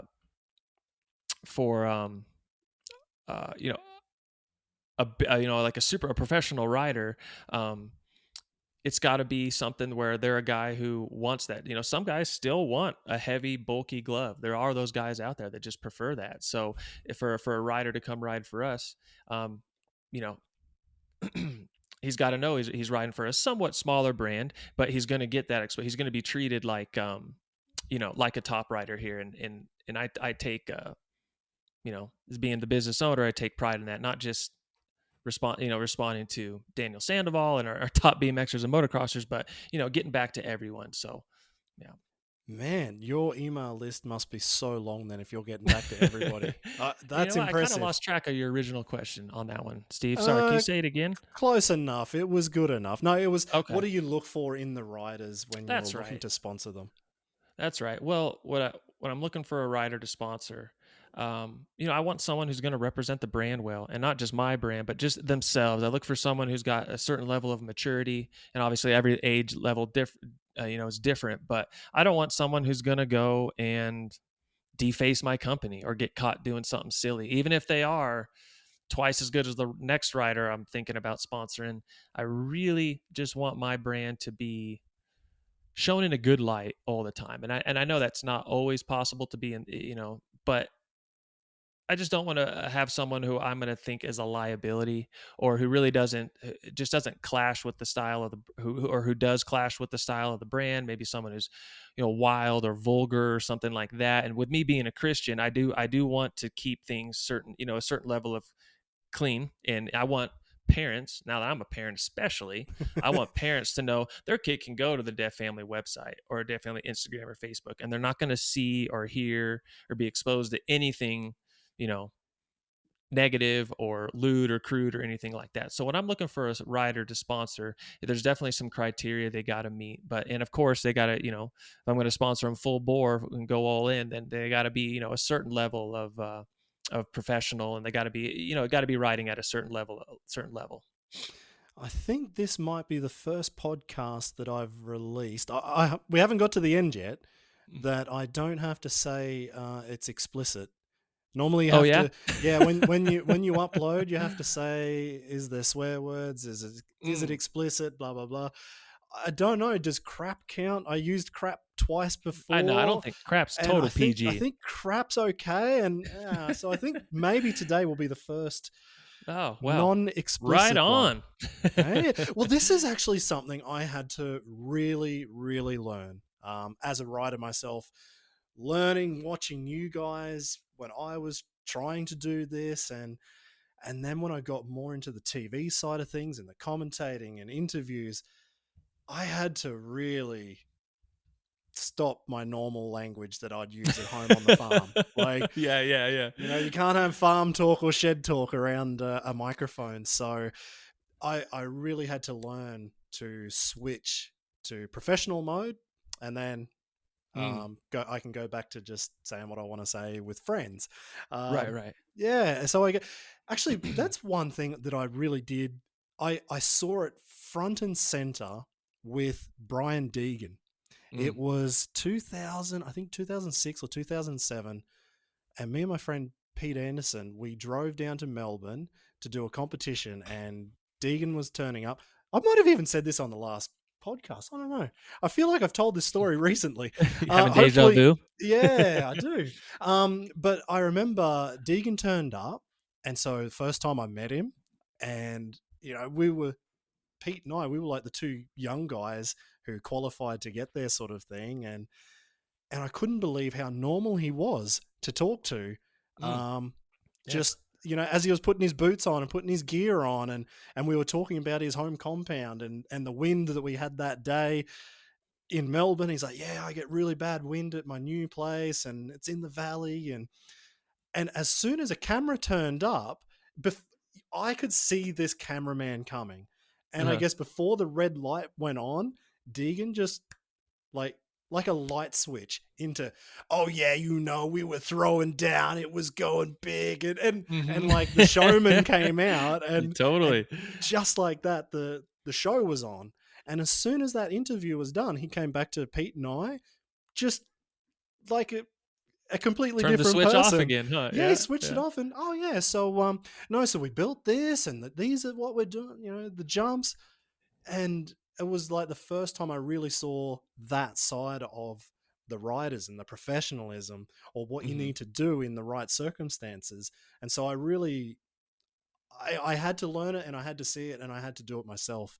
So I guess that's probably what you're looking for a little bit in Totally. in the guys you're taking on, at least if they do the right things in front of the cameras. But hopefully they're doing the right things all the time. Yeah, and I'm not, I'm not like a, Catholic nun over here. I'm not waiting with a ruler to slap them on the back of the hand if they mess up. Nothing like that. I want them to be themselves, and I don't, squeaky clean kind of isn't the it, how many professional motocrossers who have made it are like squeaky clean. A lot of guys have a bit of an edge to them, and that's just how it is. I think it takes a bit of some aggression, some personality, some to make it to the top. Even if you are a quiet and reserved person, we know a lot of those guys. Like, brings to mind like Andrew Short was like the nicest guy off the track, Christian guy, like so just soft spoken, nice guy, fun loving. But dude, he'll put you off the track. You get in his way on the track, like he's not nice on the track. So it's all right, he's just or not nice. That was the wrong way to put it. But he's aggressive and he's gonna race you like Yeah. just as hard as anyone else. So I'm not looking for squeaky clean riders, but just guys that aren't gonna embarrass themselves in my brand on camera, and yeah, that just have a good rapport and are good riders. Awesome. Well, Deft is a race brand, right? So Mm-hmm. gloves is what you're after. Gloves is what you do. But Yep, you do have the merch side as well. So totally. you've got the shirts and you've got everything like that. How much effort are you putting into the merch? What goes along with just the gloves? Like you can't just only sell gloves. So how much Right. effort's going into that? I mean, the gloves are the kind of the bread and butter of the business, right? So most of the effort goes into the gloves. We have actually new gloves arriving hopefully next week. They're supposed to be here April 1st, but COVID and all this, just all the delays it's put worldwide on things. So they should be here next week, and just new features to the gloves, always making the chassis a little bit better. I listen to, myself, obviously, what I want, what other professional riders are, my riders are relaying to me, and even fans that ride in what they would like. So I want to cater to a little bit to everyone, but like you said, you can't just sell gloves. Got to have some t-shirts, got to have some hats, some hoodies, some beanies, and that stuff's pretty simple. I mean, we can do pretty simple designs, stuff that's trending, or just things that I like. The gloves, excuse me, t-shirts, hoodies, hats, that stuff to like all match a certain pair of gloves. And then that allows us online to do bundles. If you do a hat, hoodie, t-shirt, and a pair of gloves, you get this discount off. All those things. And we're actually just getting ready to come out with like a small duffel bag, and just kind of test the water with the bags. And we don't want to compete with gear bag companies. I don't want to compete with OGO or anything like that. But a small bag for a day trip, a carry-on bag, something to. What I always did was I'd take a helmet bag when I go riding, especially if I hadn't cleaned my gear bag or my boots, or especially knee pads in a while. And then you go ride, you close your gear bag in the back of your van or your truck, and then your clothes smell like your gear bag.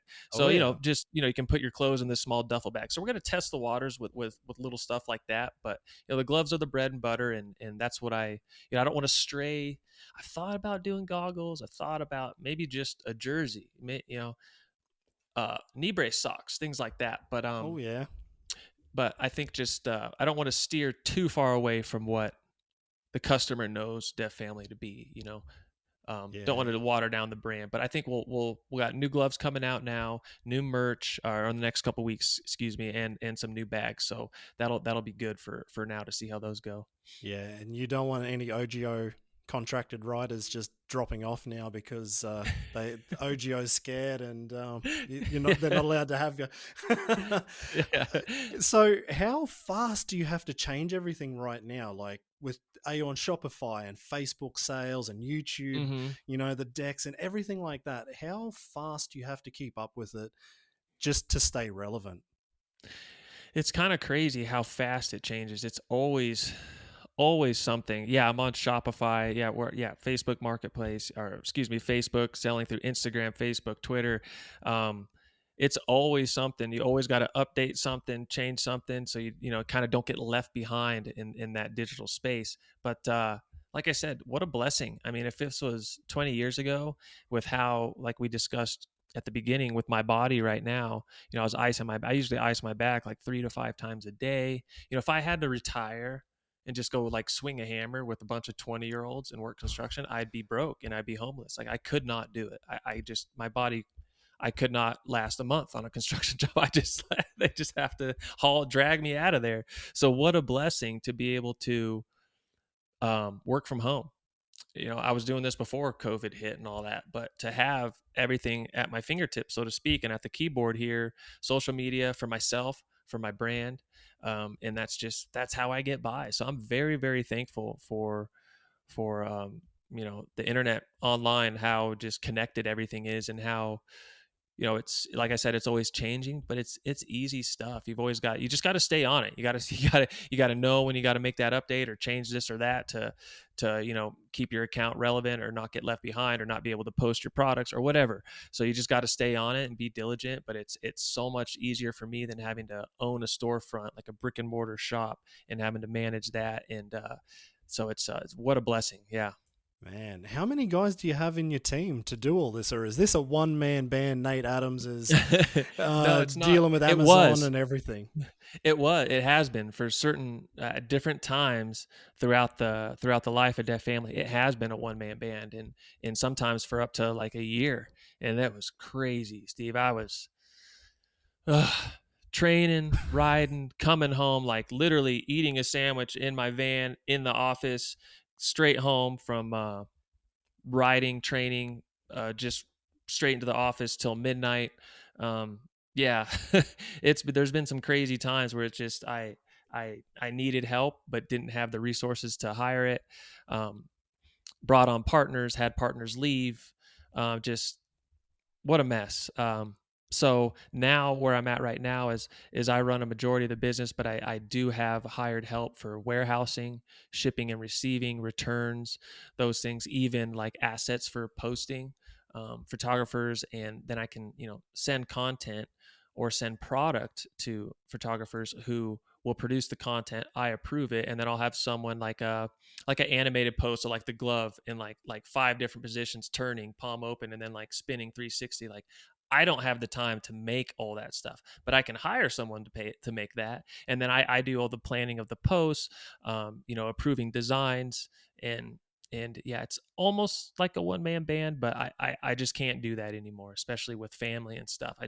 I can't be up at 5 and out the door at 7 and home from riding at 4 and into the office yeah 4:10 and I'm out at midnight. I just can't do that anymore. So I've hired the help, and just a smoother way to live. Just a little more free time and just not so buried 24/7 in it. Go to bed thinking of it, wake up thinking of it, dream about it, and I'm in a really good spot is what I'm saying right now. I've got help and people that I really trust. I really like what they do and how they do it, and really got a good team behind me right now. That's really good to hear. Actually, one thing that I did think about that you were saying in the middle of all that, when you were still writing and trying to do this, and I can really relate to that. When I was back, well, this is a fair few years ago now, when I was still managing Sheeny and Clinton, and I remember doing shows. I think I was in England, and I think it was I think we might have been in training. Maybe it wasn't the show day; it might have been the training day. But we were doing trains, so we had to do whatever flip train, and then the next train, and Rachel was sitting off to the side, and so she had her laptop and she was doing whatever she was doing. So I managed to convince my wife to give up her very good job to work for me, or work with me, actually, Yeah. with me, to look after Sheeny and Clinton, because it was too much for me to do alone. It was just so many things that go into a writer, like Yeah. and so Rachel came over and we were working together. We were in England. We were doing this, and I was in the middle of a flip train. I thought, oh crap! Oh, there we go. Said it again. Oh, But it wasn't PG-13 any now. worse. Yeah, and and I was like, oh man, I've got to book this flight for Josh. He's got to go from Perth to I don't know where, and he's got to go through here, and yeah, we need 3 bags, and just trying to think of everything for him. Getting the bike there or getting a loaner bike there. And yeah. Exactly. And I'm in the middle of a backflip, and I'm like, I should not be thinking Yeah. of that like work when I'm Yeah. Like you upside get to down the in point where between. you can't help your mind from wandering. Like you Yeah. get to that point where you're so busy, huh? It's like you should have been thinking about the train you're in, but you like, yeah, mid flip, your mind just goes there and you can't help it. And Exactly. So how it did raises a exclamation point in your mind. You're like, this isn't good. Yeah, like I rode past and Rach was on the ground on the grass next to us. And so I just pulled off for a second. I'm like, okay, this is what you got to do.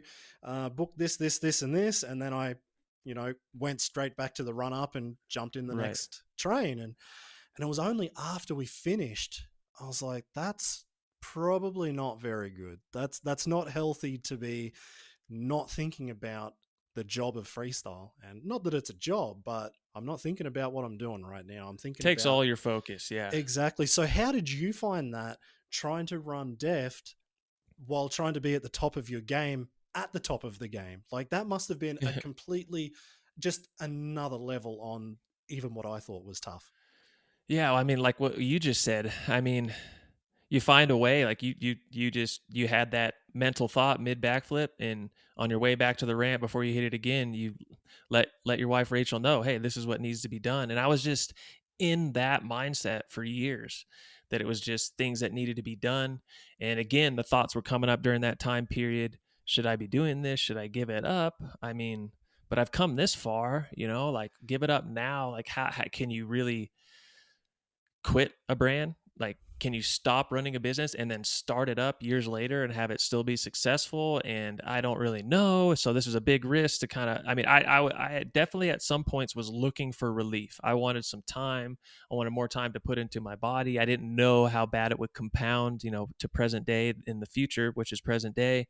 So I think during those times when I was just riding, coming home straight to the office chair, it just wasn't good for my posture and my body, my skeletal joints, and all, especially with all the injuries I've had. I know people that have a desk job, they get back issues, they get neck issues and rounded shoulder issues that are serious. They have to address it. It's extremely painful.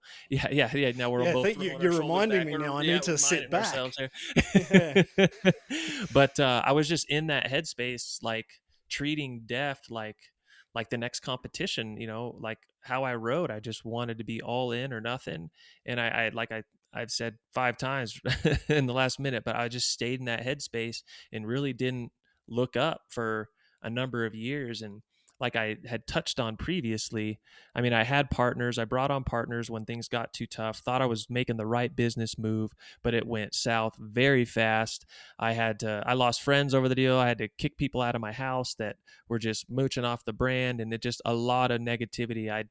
You know, um, I don't necessarily want, we can go into it, but it's just, I'd rather not, have that cloud over my brand. It was just, I always wanted to do the right thing. And I've learned a lot. Like I said earlier, no business experience. So I learned a lot of business since 2009, since starting Deft, and how to do it properly.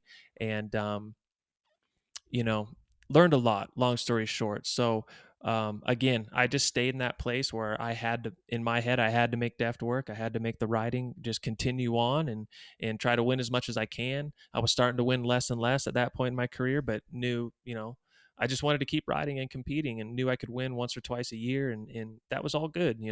So, it's just, it takes a lot, to run your own brand, to stay competitive. Um, someone like Rob Deerdick, Danny Way, Ken Block, Pastrana, those guys are very, very smart guys. I'll say I'm the dumbest out of all of them. I'm the least intelligent, but those guys, I have so much respect for those guys, man. And like what my only manager I've ever had since I was 17, Jimmy Button. I mean, if you're into motocross, if you're our age, Jimmy Button. I mean, he was a top rider in the 90s and into the early 2000s. And Jimmy had that neck paralysis injury. He was a quadriplegic for a year and recovered and went straight into athlete management. I mean, Jimmy's told me like it got so tough for him. His last therapy session was when he didn't have any money. Like his last physical therapy was when he was out of money, dude. And I'm like, when he told me that, I was like, man, you think the life can get hard, and then you find out someone who you already respect is like way tougher than you already think they are, and like, it's just anyway. Yeah, I had good role models in my life, and and and guys like Travis and Ken Block, and hey, if they can do it, and Rob Deerdick, if he can do it, I can do it. And that was just kind of the mindset I stayed in for a lot of years, just to to make the company keep working and keep being successful. What was the circuit breaker then for you? Like, if the freestyle was full and Deft was full, was there a point Yeah. where you went, "This is just too much"? How did you fix it? Like, you obviously have fixed it, and life is good now. But what actually was the thing that made Hmm. this better? What what was the positive part? When did that come? Um, my kids, Yeah.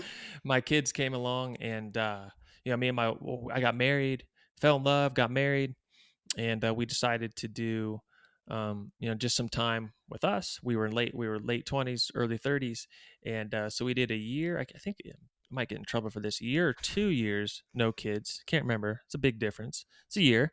But You'll be in so trouble. we finally started trying for a kid, and instantly, pregnant, and first ultrasound, twins. I'm like, whoa, okay, so things are different, things are going to be a lot different here pretty soon. So that was it. Even from just knowing I'm going to be a dad, and to have two children, is going to be a lot of life changes. I remember what I told my dad, and all he said was, "Yep, you'll be busy." And I already was busy. so so I just had to start making changes. I had to, you can trim a lot of fat, so to speak. And like what we were saying earlier, like to touch on that a little bit, you don't really know what you can do until you have to. So I just kind of had to make all this work. And I just, refined my time management. And then, luckily things with Deft started picking back up. More money was coming in, a lot more. So then I could hire some people. I didn't have to have, everything stuffed into my garage and packing boxes at, late at night. Like I can have all my stuff in a warehouse at the office, someone to manage the product, someone to manage inventory, someone to handle all returns, and I got to that point where I could get there again, because that's where I was at the first of the company, and then had some difficulties and had to literally do everything myself. And I had some buddies come in for a period of 6 months here, a couple months there. A good buddy of mine, Dwayne Taylor, came in and worked for basically for free for like 6 months, just to help me not lose my mind. And then anyway, things started getting better again, and money was coming in, and new products were happening, on schedule. And I got to the point where pretty much where we're at now, and I can hire that help, and I'm still busy every day, don't get me wrong, but it's manageable, so I just had to get back from my kids motivating me, and just realizing that life is going to get even realer. I'm going to have to be more of an adult for the rest of my life than I've ever been. And here we go. I just got to manage time better. I got to just be more business savvy, and that was it. I just pushed till I got there. That's awesome. Thank you so much. I really do want to Oh find yeah. out a lot more about Deft, and I think we have there. Um, Knowing what you know and learning all of the lessons you've learned, I just wanted to see, like, do you have some advice for new riders that are coming, or maybe the riders that are already out there? Things that you've learned, like, are there things like Mm. with training schedules, or how to work on tricks, or getting your foot in the door? What are some of the things that you wish you could do again? Yeah, that's a great question, Steve. And dude, yeah, that's a good one. So my personality type is, I'm I think I was willing to die to win freestyle motocross contest. And that's just like where I was at. I might not have said that, I don't think I ever said that in an interview, but that's where I was at. And I think maybe a lot of guys after their career will look back and say, yeah, I was there. I was like, it meant that to me. What I would say to some young up and coming riders is, there is, if you're of the 1 to 2% that make it, like a Sheeny, or like myself, or a Pastrana, or whatever, Deegan, McGrath, whoever, um, when your career's over, whether you retire at 25 or 35, um, there is a lot of living left to be done, a lot of life left to go. And I never thought about that, not once. I never thought about life post career.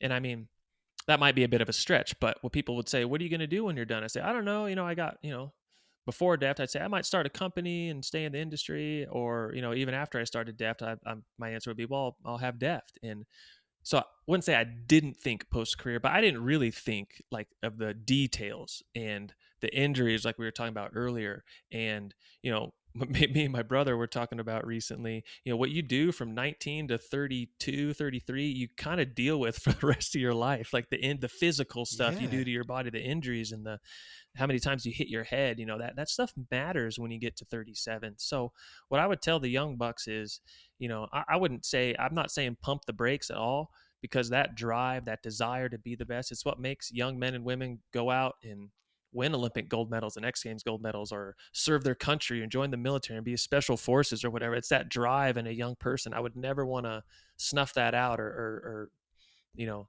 lessen that flame inside of a young person. But if I could go back, man, I would have taken some time off. I never took a break for 15 years. I never took a break. I couldn't. I mean, injury was a break, and I feel like for the most part, I did what I was supposed to do. A couple times I had to get back on to keep my house, or keep my paying sponsors. So but I should have just taken a month. I could have taken 3 months off, not touched the dirt bike. Not just any time in my career, but there were times now that I look back, and I wouldn't have lost a sponsor.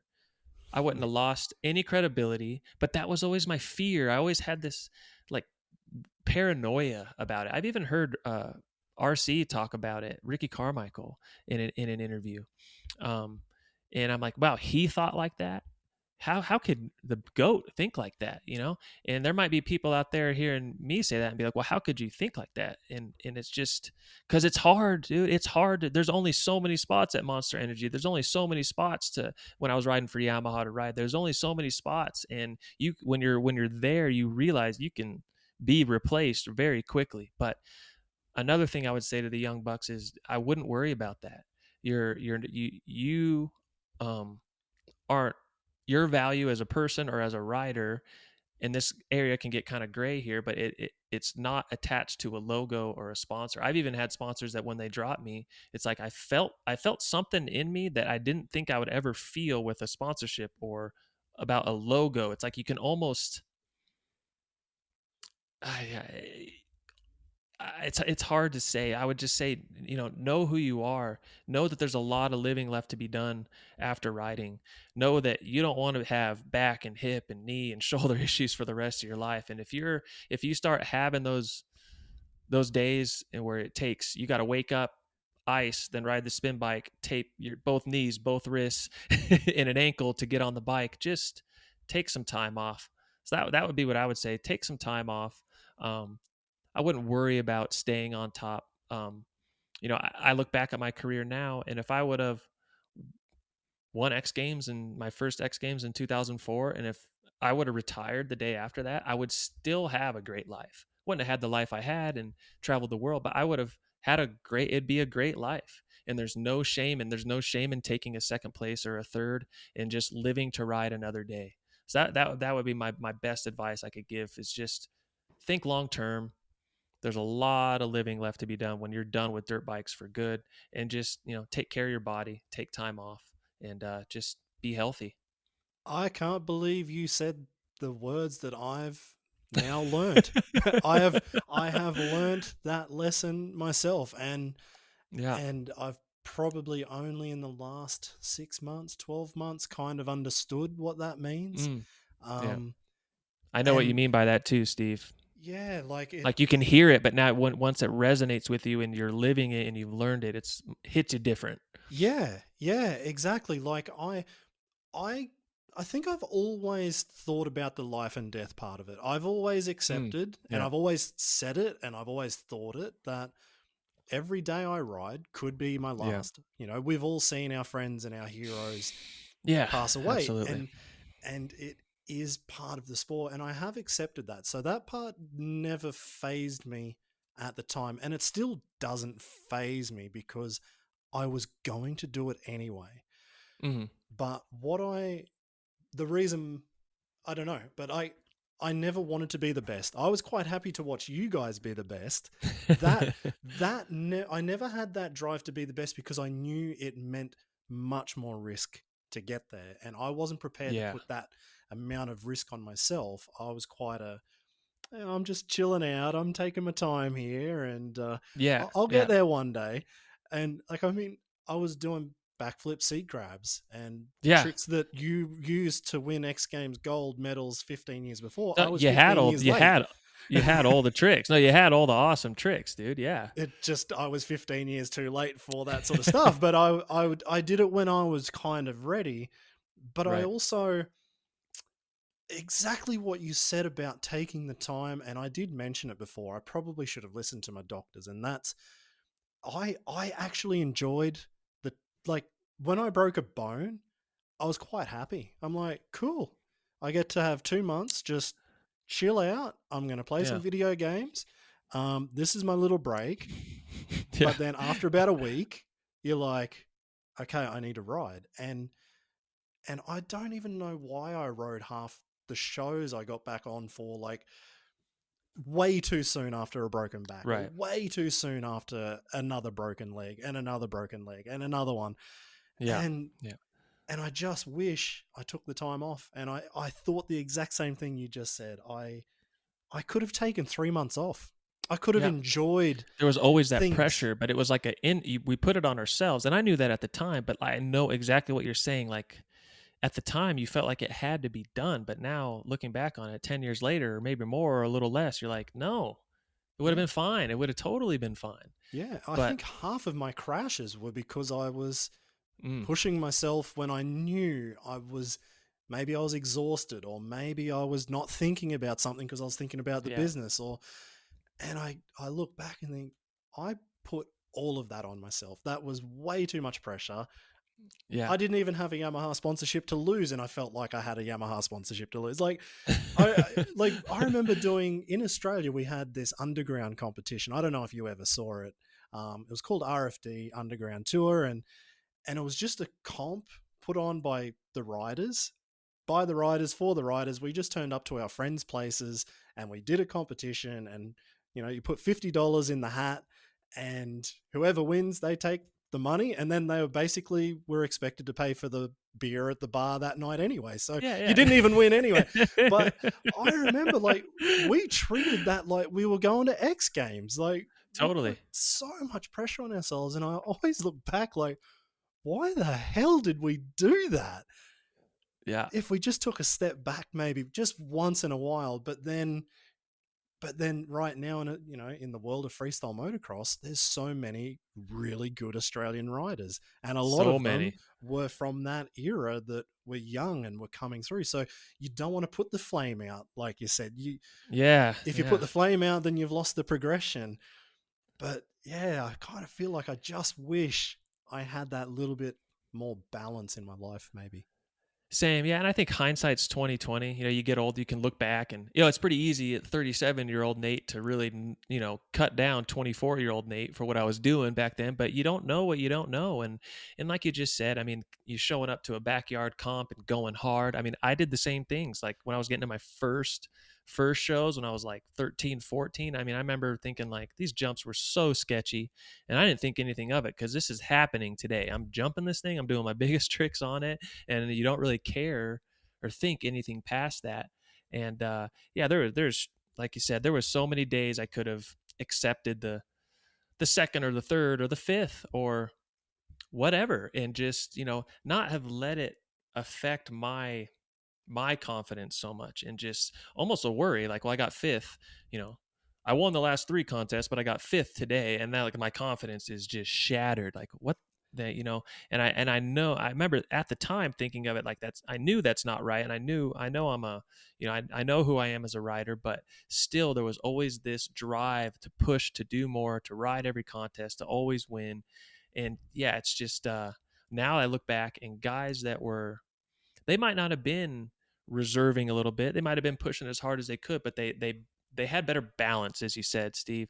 Like a guy like Drake McElroy found a great balance for many years in the sport. And Drake had injuries. He broke his back, broke his tib fib. I mean, he had some injuries through there, but it wasn't a constant string of once a year, once every 2 years having an operation. He found that balance. And if I could go back, like you said, I'd just find more balance. And if I could sit down with a young freestyle up and comer, I just say, exactly like what you just said, find that balance and take care of your body. I know you don't think your body hurts, or it's going to be an issue. You can ride through that injury with no pain, but I know. I get it. Like, I get it. And I remember older guys telling me things when I was young, just like that. Like, take care of your body. And I know you think you know, but, just wait till you get to my age. And now I find myself saying those things and looking at this young person and thinking, And you they see look their eyes how glaze I. over. They're like, uh-huh. That's Yeah, exactly granddad. how I looked at so and so. Exactly. Yeah, grandpa. Yeah. So I would just say that was a perfect way to put it, Steve. To a young freestyle, I'd say just find the balance, find time to go home, see your family, do stuff you used to do with your buddies from high school or whatever, and just completely step away from the sport for a little bit every year and just recharge your batteries and find that balance. Good. I'm really glad to hear that you've basically said what I've learned. I wish you told me this 10 years ago. That would have been I didn't nice, know but it. but I didn't know exactly, it 10 yeah. years ago. But I was going to say, I think a lot of guys, probably our buddies or competitors that are going to listen to this, or even old guys our age in other sports, it's going to resonate hard with them because, like we were just saying earlier, it's like when you're young, you just don't know. And it's like, you're so motivated. You'll do anything for it, just to make it and get there and ride with your heroes or beat them or just, get that X Games credential or whatever. It just means so much to you. But balance. It's all about balance. Yeah, I wish I knew that before I thought I was going to put together the best run to take down Joel Brown at an RFD underground, and I just had the biggest crash. I thought I was just going for a whip flip, and it turned into like the biggest underflip, and I landed fully pancaked on the side. I'm like, why the hell did I even think I was gonna beat this dude? Like I at heard that about time, that. Joel could have. He probably should have been in X Games, X Fighters. Like he was that good, but he hadn't Right. really cracked it, and Yeah. so he was treating it actually like X Games. He was throwing down runs. I don't even know why I thought I could beat him, but I tried. Yeah, yeah. Didn't I really think I need rode to. one contest with Joel Brown and he was firing. Yeah, he was. I was like, yeah, I remember. I think it was that speed and style contest I rode in Australia. Matta was there. A bunch of Huh. guys were there. I can't remember the name of it. Gosh dang it! Such nice, great people put it on. But he was there, and I was like, I'd never even heard of him at that point. And I was like, oh my gosh, dude, this dude could show up at X Fighters right now and do good. But Yeah. anyway, is he still riding? No, no, unfortunately not. So that's Oh, okay. That's how it spewing goes. because Yep. he was so good. He He was was. super good. Yeah. Um. I actually the other thing. I guess this is uh, talking about the pain. How do Mm. you deal with the pain? I did want to ask a couple other questions about the advice for riders, but we were talking about the pain then. What is your secret to Man, getting over I, daily pain? I I know it's a sponsor of mine, but they actually gave me about 6 weeks to test the product before I accepted the sponsorship, and the product works. It's CBD works, Okay. um, and it's CBD MD is my sponsor, my CBD sponsor, and they make great products and it works. There's a level that pain gets to, as you know, that I don't really feel like anything works. It's just you kind of just, I mean, the pain pill route, we all know where that ends. We all know where that's going to go. So you can't, I mean, you have a surgery, you have an injury, thank God for them, right? They're amazing. And you need them at least those first 3 to 5 days after some operations. It's just brutal. But you can't live on them. You can't go to that daily. So for the daily, for me, it's, I can't run anymore. So spin bike is huge. I have an inversion table. So spin bike, inversion table, and stretching. I usually stretch for an hour before I go to bed. And that's a huge one for me. So I'll get warm and spin bike, or I live in a pretty rural out here in the country, so a lap around the block takes about 20-25 minutes. So just literally walk, keeping proper posture. This is so embarrassing. I used to be an X Games Listen gold to medalist, it. and I'm like, I got to hold my shoulders back and walk proper posture, and that'll get me at least warm enough to stretch before bed. But stretching is huge, and I stretched throughout my whole career. I always trained, warmed up, stretched.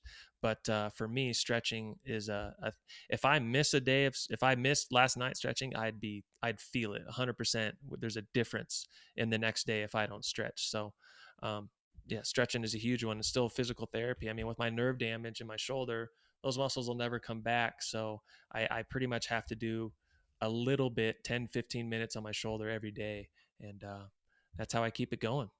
Awesome. No, it only came to mind because you were talking about, well, we spoke about Joel Brown, and that was the reason I think why he stopped riding was just injuries, just too many Mm. injuries, and he just couldn't go any longer. His body was just done, and yeah, so Such a it's rough sport, man. It yeah, is brutal sometimes.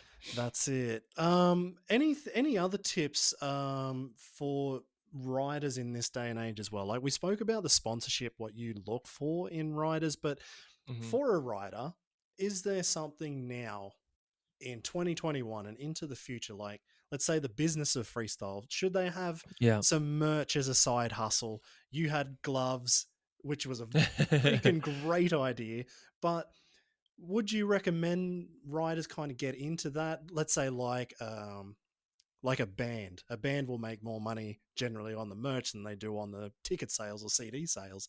Right, right. Those kind of things. Like, is there any tips as an old dog into the business of FMX, or is Well, it content or something like yeah, that? it's kind of all of a mix. It depends on the rider.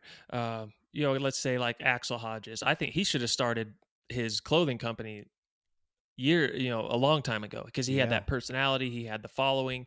But other guys, I'd say if I could be 19 again, I would not start a clothing company at the time. I would just, as I did at 19, was just focus on, and that this is again panders to my personality. That's why I did it, is because I can do. I'm the best when I can do one thing and do it as well as I can. And with Deft, it's no matter how much you think you can handle, like when you're at the top of a sport or climbing up, it just takes so much. It takes so much physically, of course, and mentally, and not just when you're on the bike. When you're off the bike, your mind's reeling. You're contemplating things, thinking about things, and you seat grab flips were super easy yesterday, and I kind of struggled today. Like, why is that? Why was that different? Your mind's is always going on, and when you have that business, that mind, that free time is gone, and you'll notice it getting those business thoughts are now kind of pushing the riding thoughts out. So for the young guys, I would say until you're established, that's when I would start a brand, and especially if you're gonna say if you're smart enough to think 3-5 years out and say, okay, if I start the brand now, the next 3 years is kind of going to be the meat of my career. That'll be the best exposure I can give for the brand. And then I can kind of make an exit still with this company, really think it out. But no, if you're going to start a brand, it takes time. Your days, you're going to have less days on the bike. The days you do ride, when the riding's done, it's straight to the office, and it's going to be a large on taking. So, for someone like Axel Hodges, it's a no brainer for him. yeah, He's got people in his corner. He's obviously very close with his family. His family helps him out big time, so he's got that support. I don't know for certain, but I'm going to go out on a limb and say Axel is not running Slayco all by himself. He's got help, and that's totally fine. That's the best way to do it. So I would say at least be established when you start that brand, and there's no shame in not starting the brand. There's no shame in just being like a Ricky Carmichael, and just he goes through his whole career and retires, and he was a racer. He never started a brand. He never did anything else. He just won everything. And even if you're the mid pack guy who never starts a brand, I mean, I know a lot of guys that start brands, and I know, Jimmy Button started a brand and it failed. Ryan Hughes said he started a brand. It failed. I know a lot of guys try to start brands and eventually they lose 50 grand or something like that. And it's like, dang, that's a big hit. That's some people work for that all year to make that type of money, and just lost it on, and plus the time and the effort and the energy into that brand. So that's a really good question, Steve. But I would say, man, there is no shame in not starting a brand, but if you're gonna, I would say be established first. Have a team around you so you can delegate some responsibility and workload for sure. man, some very sage advice. That's awesome. Well, just quickly before you go, I think the alarm must be going off pretty soon.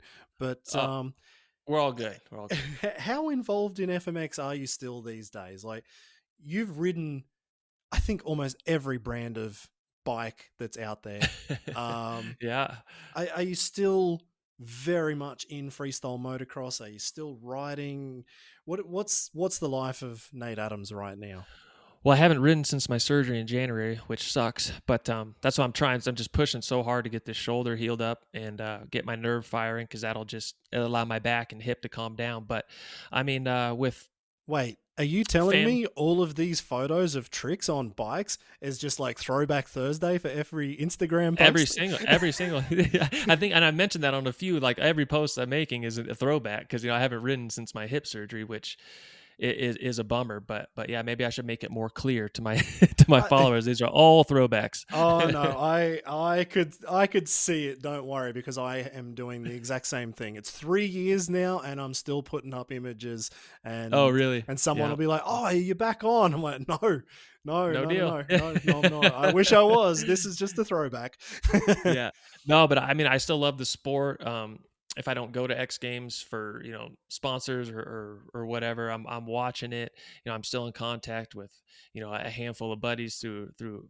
I haven't lost any friends, but as you know, as life gets older, you get busy, and now I have a family, and I'm also doing real estate on the side too. I've kind of dabbled into that as well. So just something that kind of came about, and I tried it, and it worked. But so I'm definitely not, you know, when I was in the meat of my career, that's all I was doing. It's like I was just all freestyle all the time. I had nothing else going, and I still love the sport. Trying to get back on the bike as fast as possible because I miss it. As you know, life just there's a hole in your life when you're not riding.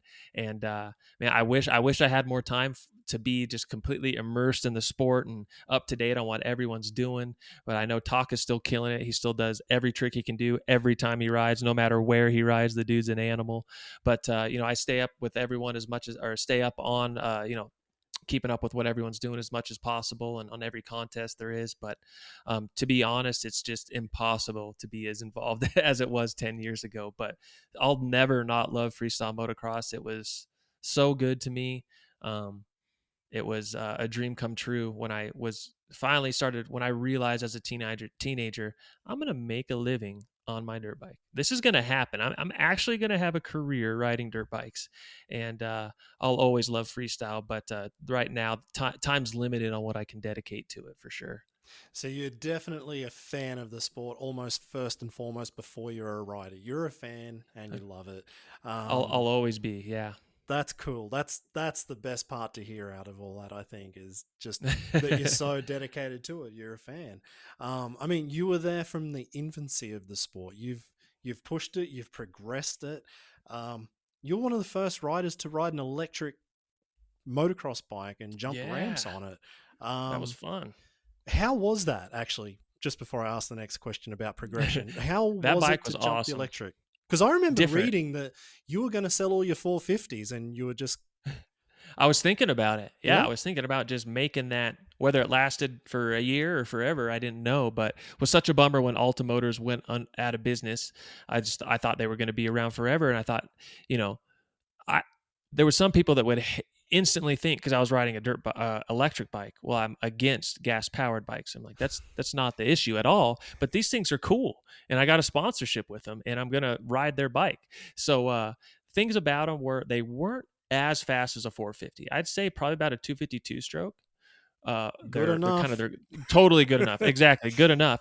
And but from going from a 450 back a little bit down, I kind of felt maybe that first month I was down on power. Then I got used to it.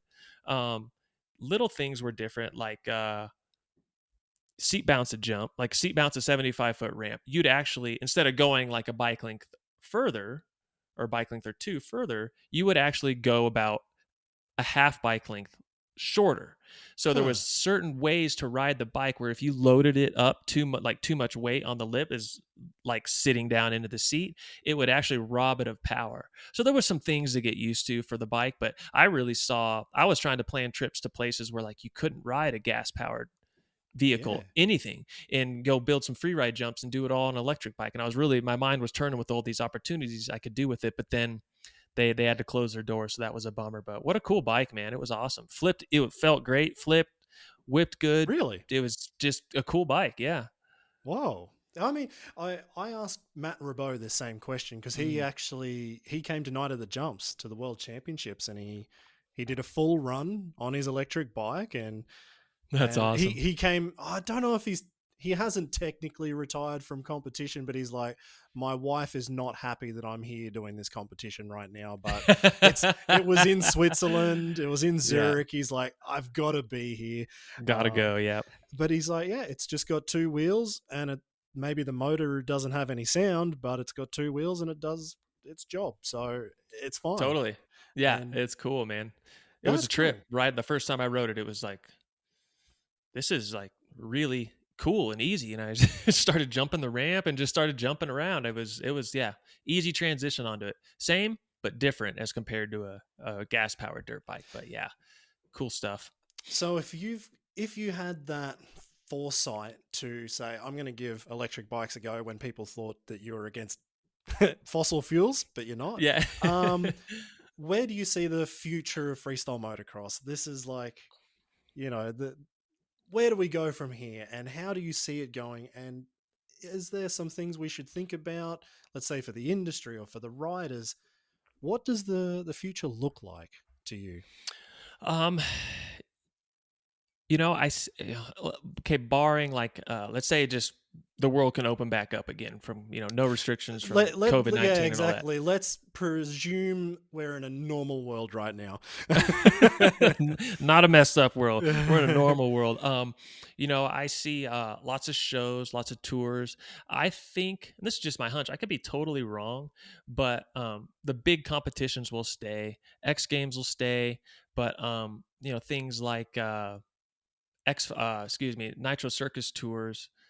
Those are going to be probably the main draw for the sport. The sport will always be the sport, even if it's just one contest a year at X Games or no contest. If there's a period of years where they didn't have BMX dirt at X Games for a period of years, and people thought the sport died, the sport didn't die. X Games just didn't have it. The sport was alive and well. Yeah. But I think in the future, a lot of touring, more of like an entertainment aspect to it for a time being. Maybe the competitions will come back, but as things continue to open up from COVID, if we're assuming that's going to happen, or we're already there, things like festivals and holidays where big cities have like fairs and things like that.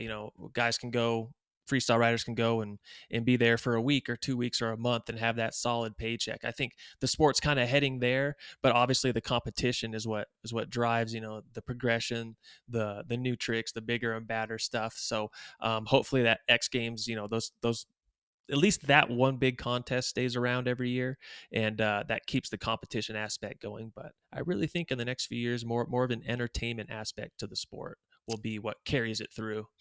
Just my hunch, though. Good thoughts. Well, as the last question, I guess that alarm is probably 6 minutes overdue now. Sorry about that. It's all good. It's all good.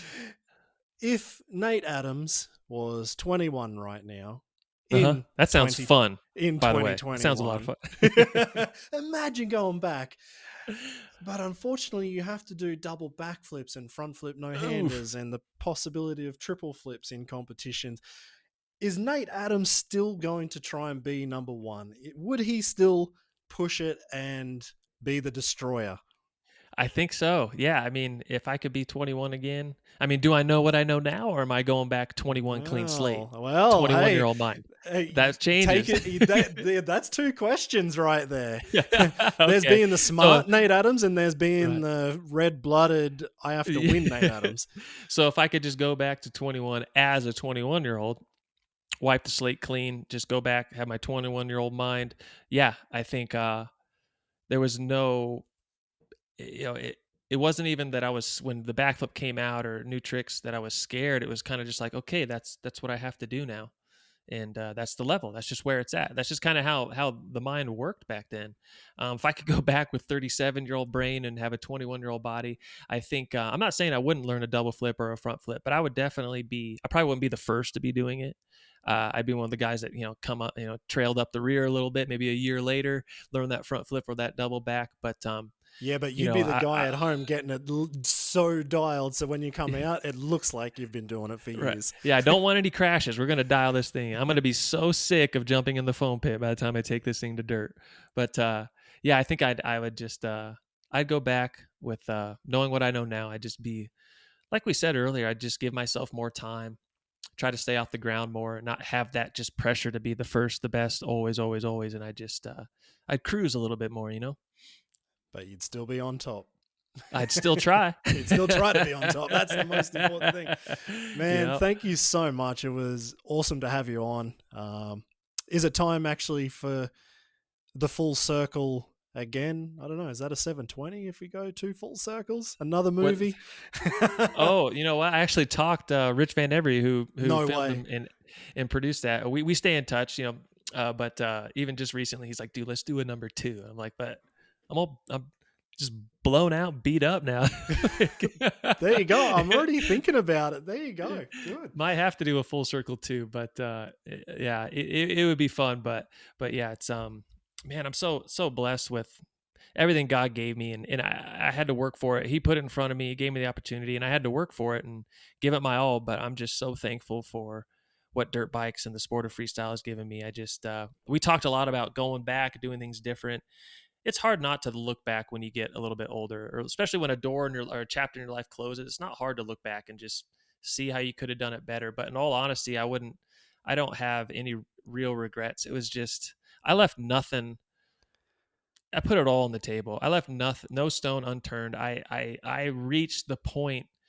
I knew in my 20s when I reached the point, like, I cannot get in better shape. I had like a 34 resting heart rate of 34 beats a minute. Like, I felt so good. I felt so confident, not cocky. I just knew I could do pretty much anything I set my mind and heart and body to. If I dedicated it to it, I could do it.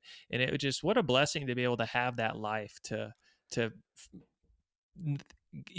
the job that I could do that and do the things I love and travel and meet the people I met and train my body and my mind to the sharpest.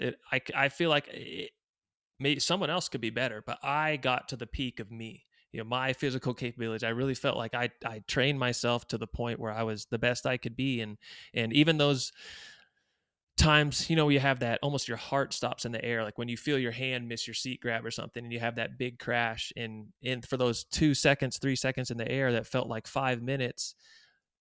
It's a blessing to have that check of just how quickly things can change in life and how it could have ended right there. Like, you fly through the air sometimes peeling off the bike thinking this could be it, and you get up and you walk away, or you get hauled off in an ambulance. And now I can look back on those and just think that's a blessing. Not many, and it sounds stupid maybe, but not many people got to live through that and just have those things resonate with you and be a part of your life where you literally thought a dozen times, I'm going to die right here today.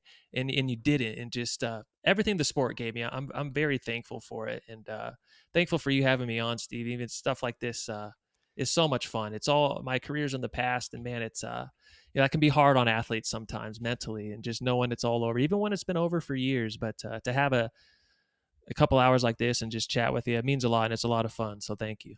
Awesome. Thank you so much, man. I really appreciate it, and I'm glad I didn't fanboy it too much. Not at all, man. We should do it again sometime in the future, for sure. Oh, there's a million questions I could have asked, and this was like the smallest batch. So all right, well, we got to do another one then. Sometime we got to do another one. Exactly. Next one's going to be in person though. No more of this Zoom sort of life. We got to get. Dude, they might not allow you if the COVID stuff doesn't clear up. Dude, you might have to just stay in Germany forever, man. No, that is not an option. I'm out of here. It's too cold. I've had enough of this. Yeah, although the beer keeps me here. That part's okay. So I was gonna say, when I've been to Germany, man, the beer is good. Good stuff. Yeah. That one definitely keeps me here. The cold doesn't, but the beer does. So yeah. No, thank you so much. Thank you, Steve. All right, let's do it again sometime, man. Yeah, well, you all know it's the German beer that's keeping me here, and it's the Rothaus Tannenzäpfler, which is my favorite, of course, and definitely the alcohol-free Tannenzäpfler, which is keeping the dust down after every ride. I want to say a huge thank you again to Nate for joining me on this episode of the Riders Lounge podcast, and I really hope you guys have been able to take away something from this interview.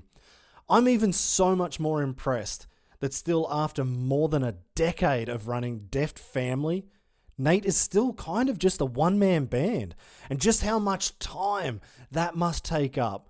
But he makes it sound a lot easier these days. Definitely sounds like he's found that balance and he's able to continue putting his mark on the brand that he built from the start. And it gives that extra personalization even to this day. It'd be great to have Nate back on, so if you have any questions about anything you heard today or just in FMX in general, shoot them through to me at steve@invertmanagement.com, and I'll be sure to try and add your questions to my million other questions that I didn't have a chance in these 2 hours to ask him here today. Or if you want to find us on Instagram, Facebook, YouTube, TikTok, or pretty much anywhere else, just search for the Riders Lounge podcast. It's pretty simple. You'll find us out there somewhere. Or better yet, check out ridersloungepodcast.com, where I'll be putting up even more background information from every episode. In other news, actually, I have been incredibly busy with all of my projects, from Invert Management, which started out actually as athlete management with Josh Sheehan and Clinton Moore well over 10 years ago now, to then building the Queensland Moto Park with Shuey and a few other projects. But more importantly, right now working with Night of the Jumps. And events aren't too far off now, so make sure you check out nightofthejumps.com for tickets to the World Championships, Freestyle of Nations, or the new Freeride MX World Tour, which I've been working on since, well, before Red Bull Dirt Diggers, put it that way. And we'll have some pretty major announcements on all of those tours very, very soon. Now it's time for me to get back on my phone, get back to kicking butt on TIMX. This is Motocross. I'll be dropping some new videos very soon of some, hopefully, kick-ass gameplay. So keep your eyes peeled for that if you're a gamer. Catch you later.